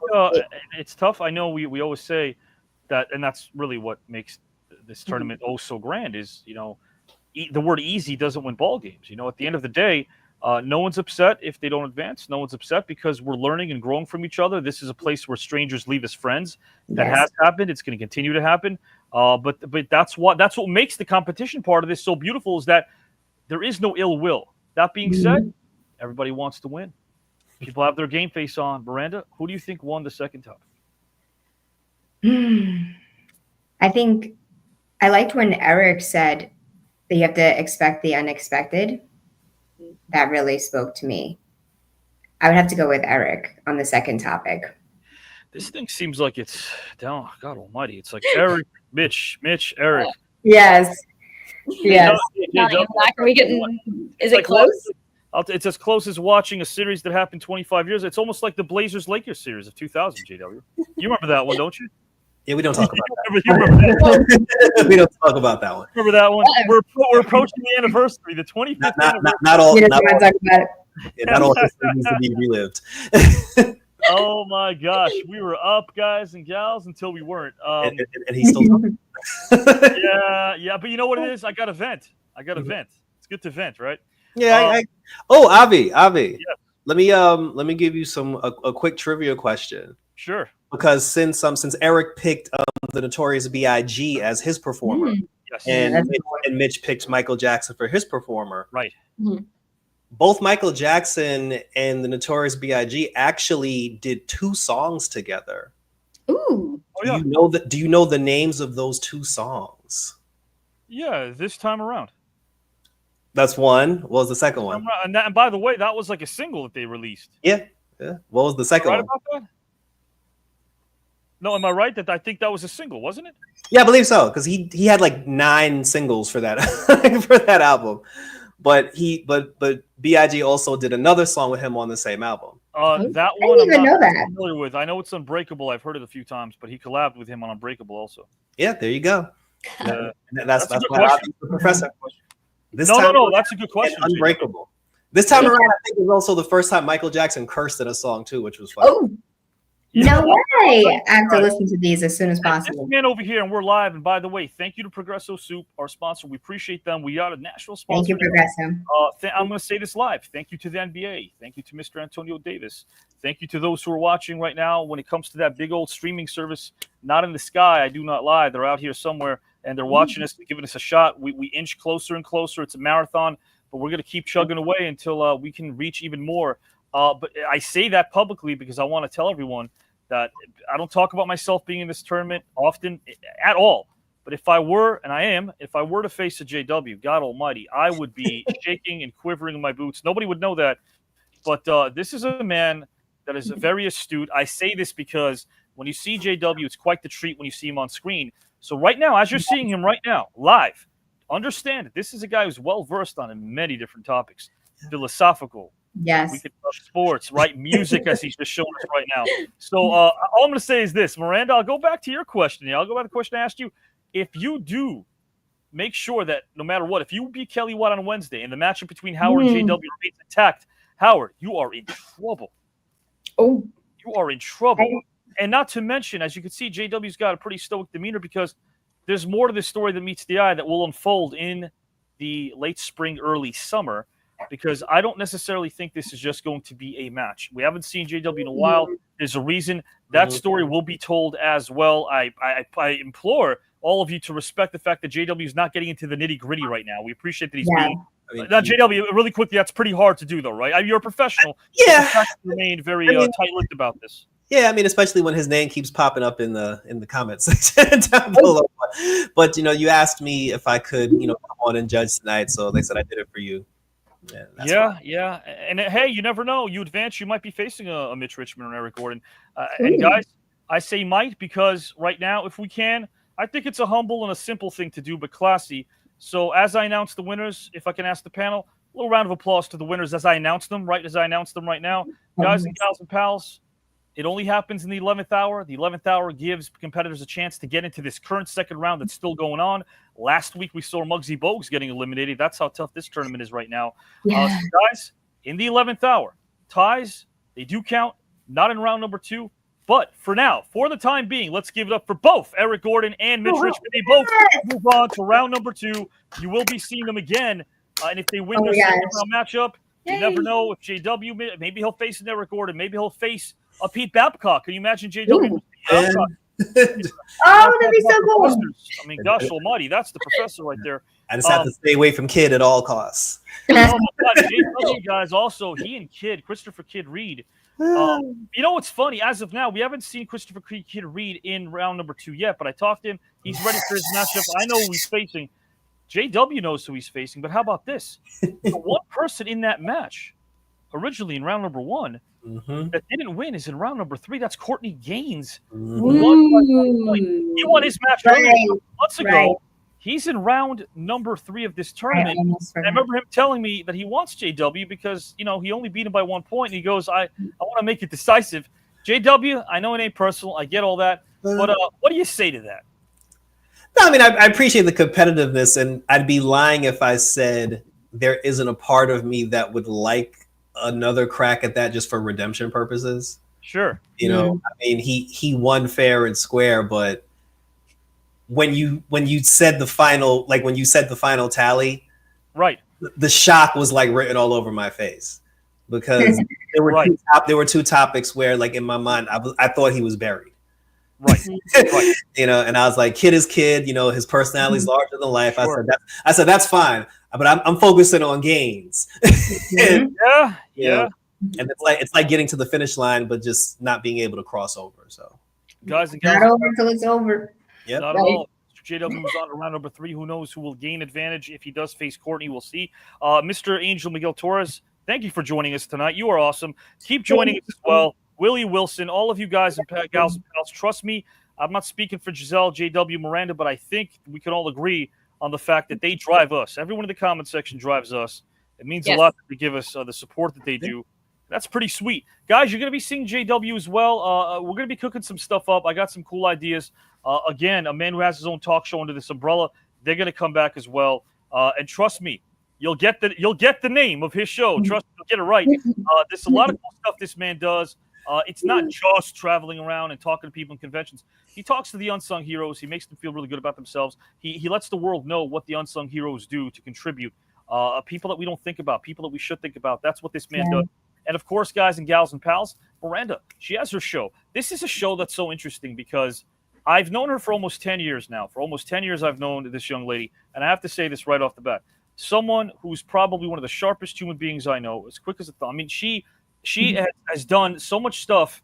I'll give you an example. Behind the scenes, we do workshops. Sometimes I constructed these quizzes.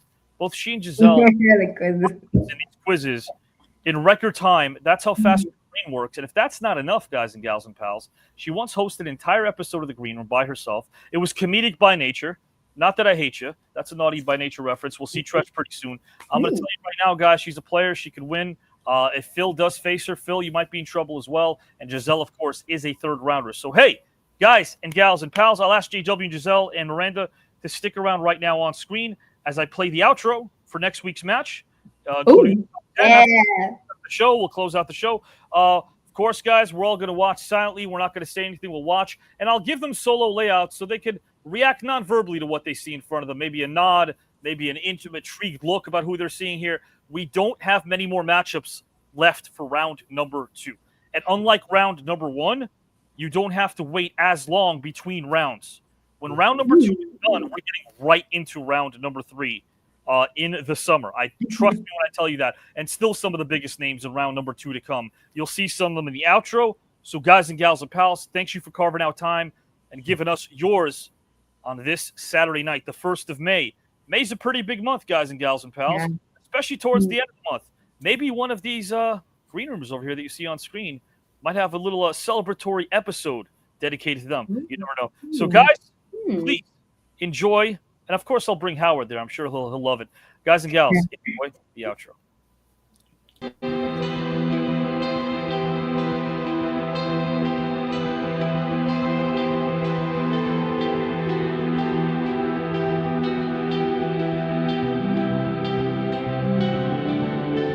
Obsession's going to be talent every time. You got all the talent in the world, but are you obsessed? Is it all you ever think about?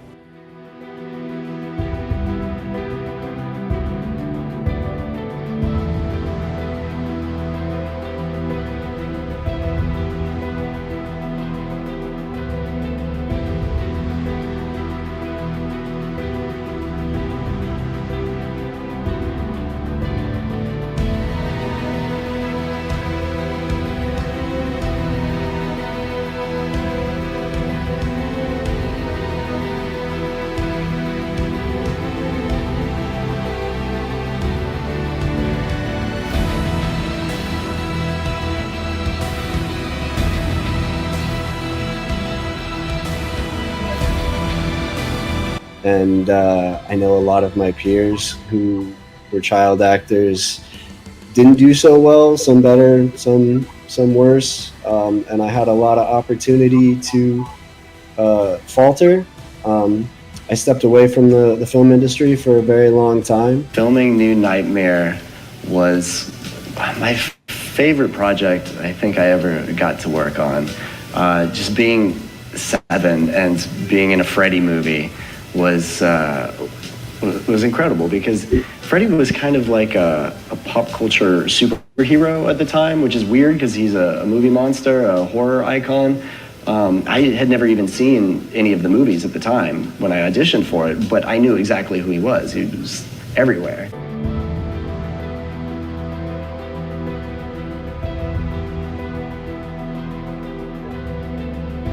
Things that you've done, and I look at that I have done, that if I have reached out maybe one person and made their life a little bit better, I think that's what I would take from the future of me looking back on myself and what I've done, what I've accomplished. The sports stuff, that stuff is all great. Football was probably my least favorite. I think from the age of 5, I had a baseball mitt in my hand, and I had aspirations and dreams of playing at Yankee Stadium, maybe like all young kids did. Unfortunately, when you came to high school and you couldn't hit or throw a curveball, your days were kind of numbered there.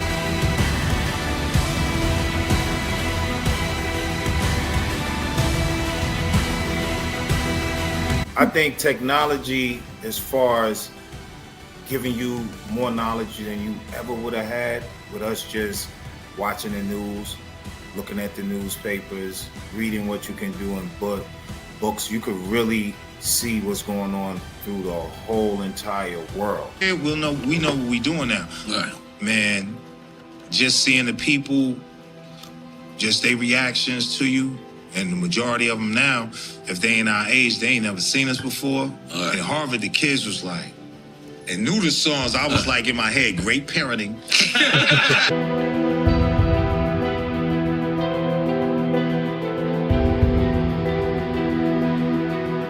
I had a buddy, Jason Whitfield, and myself, and Drew Durbin, Dave Eckert. These are all teammates of mine.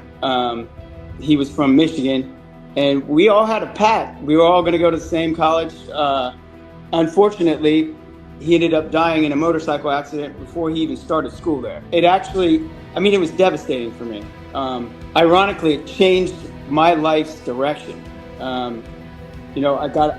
I got a lot of inspiration from his parents. Actually, I was more tired today than I was during prelims, but I just tried to come out here and Pete said, get mad, get angry, do something. And that's what I did. I tried to come out here and do the best that I could.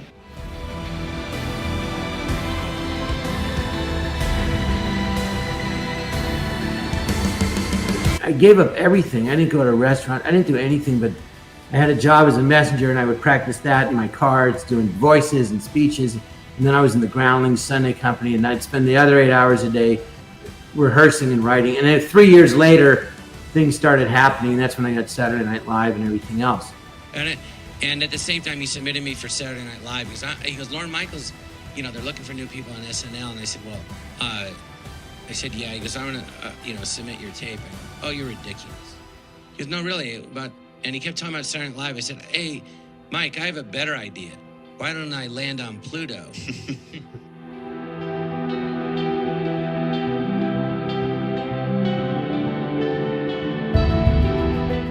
I choose Richard Allen. Richard Allen was a minister and an educator, and actually formed the AME Church, which now we call the African Methodist Episcopal Church. But little man, as you grow older, you'll have an opportunity to really make some changes.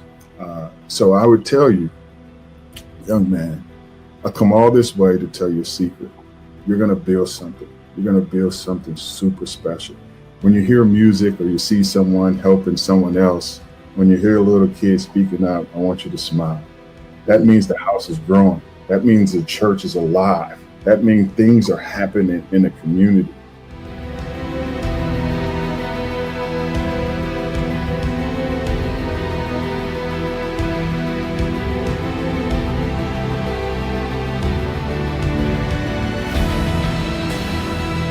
There were many times on New Year's Eve where we did work because who's going to go to a wrestling match on New Year's Eve? I know a few promoters tried to run shows, but they eventually figured out, let's let people enjoy New Year's Eve without having to have a wrestling match somewhere. About 5 minutes into the match, he hits me with a clothesline, and I had this potato in my outfit, and I threw it up in the air and it started bouncing all around. And in our business, if you hurt somebody, it's called a potato. So it's bouncing all around the ring, big Idaho potato, you know. And he stops in his tracks and he's looking at it. And he's looking up, cage on top of the, cage. So that, how did it get in here? And then he looked down at me, and of course I'm moving my body and I'm laughing.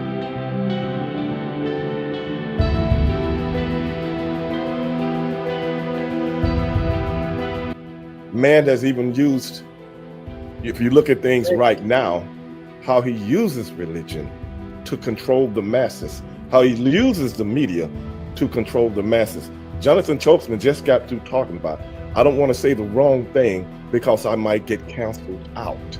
But we were doing good. We were making a lot of great progress. We could work with anybody. And then when Hulk Hogan came in, I guess they told Hulk Hogan to evaluate the talent. And we found out that Hulk had told them, we don't know, they didn't know why you got these guys wrestling every week on television. They're the best tag team you have.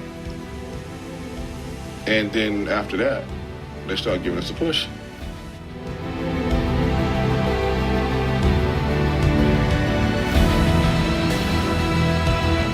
But always being in that shadow of saying, okay, that this team is these people are better than me, or these players are better than me because I went to a small black college. So they underestimated that.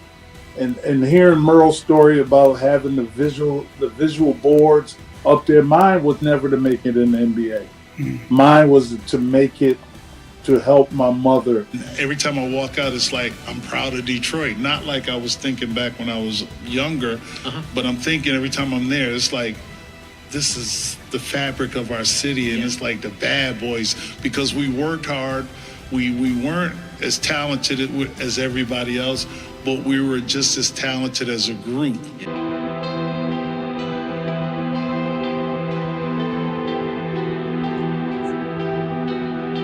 Some moron up in the seats took a little half-pint bottle of booze Oh. and threw it, and No it way. struck the bride right in the head and Whoa. almost knocked her cold. Yeah, that's dangerous. I mean, Elmer's holding her up, damn near. Well, That's I had to insane. say something, and this Yeah. ain't this ain't the famous line yet. This is the lead-in line. Sure. So how did I respond to it? I said, "There it is, McMahon, a sign from the heavens why this wedding shouldn't take place." Meaning like it was a bolt of lightning. There's a great book you need to read. It's called War is a Racket by Major General Smedley Butler. He's the most decorated Marine in history. He won 2 Congressional Medals of Honor. You know what Smedley says in the book? He said, I didn't fight for the American people. I fought for the United Fruit Corporation. Right. When they'd go to Central and South America, if they didn't get cooperation, they'd send the Marines in to get it.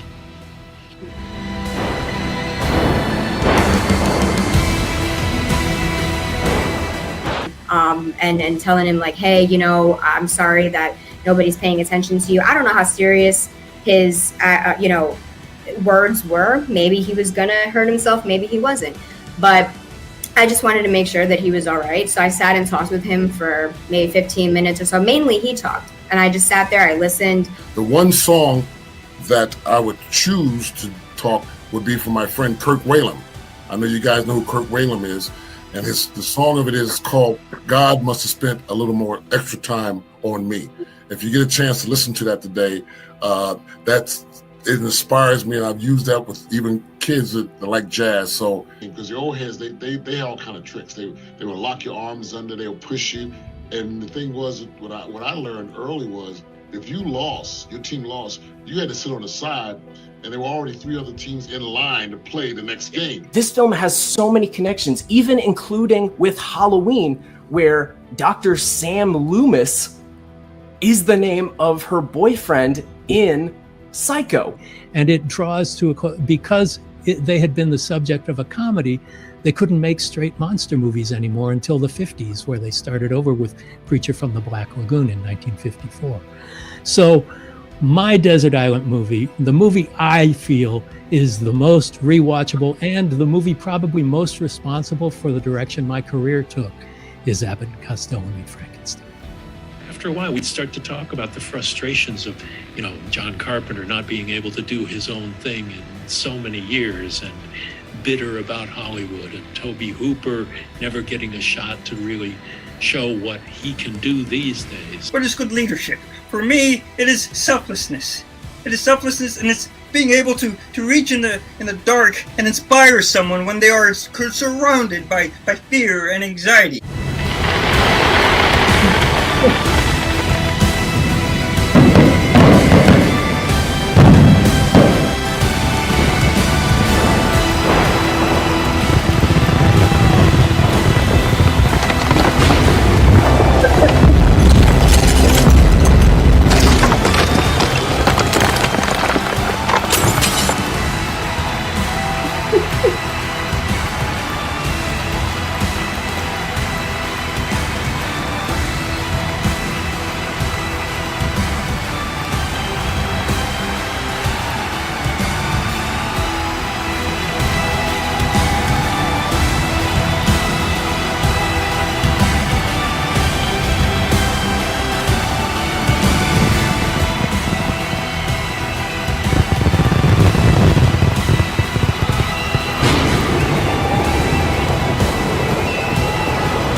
You Avi.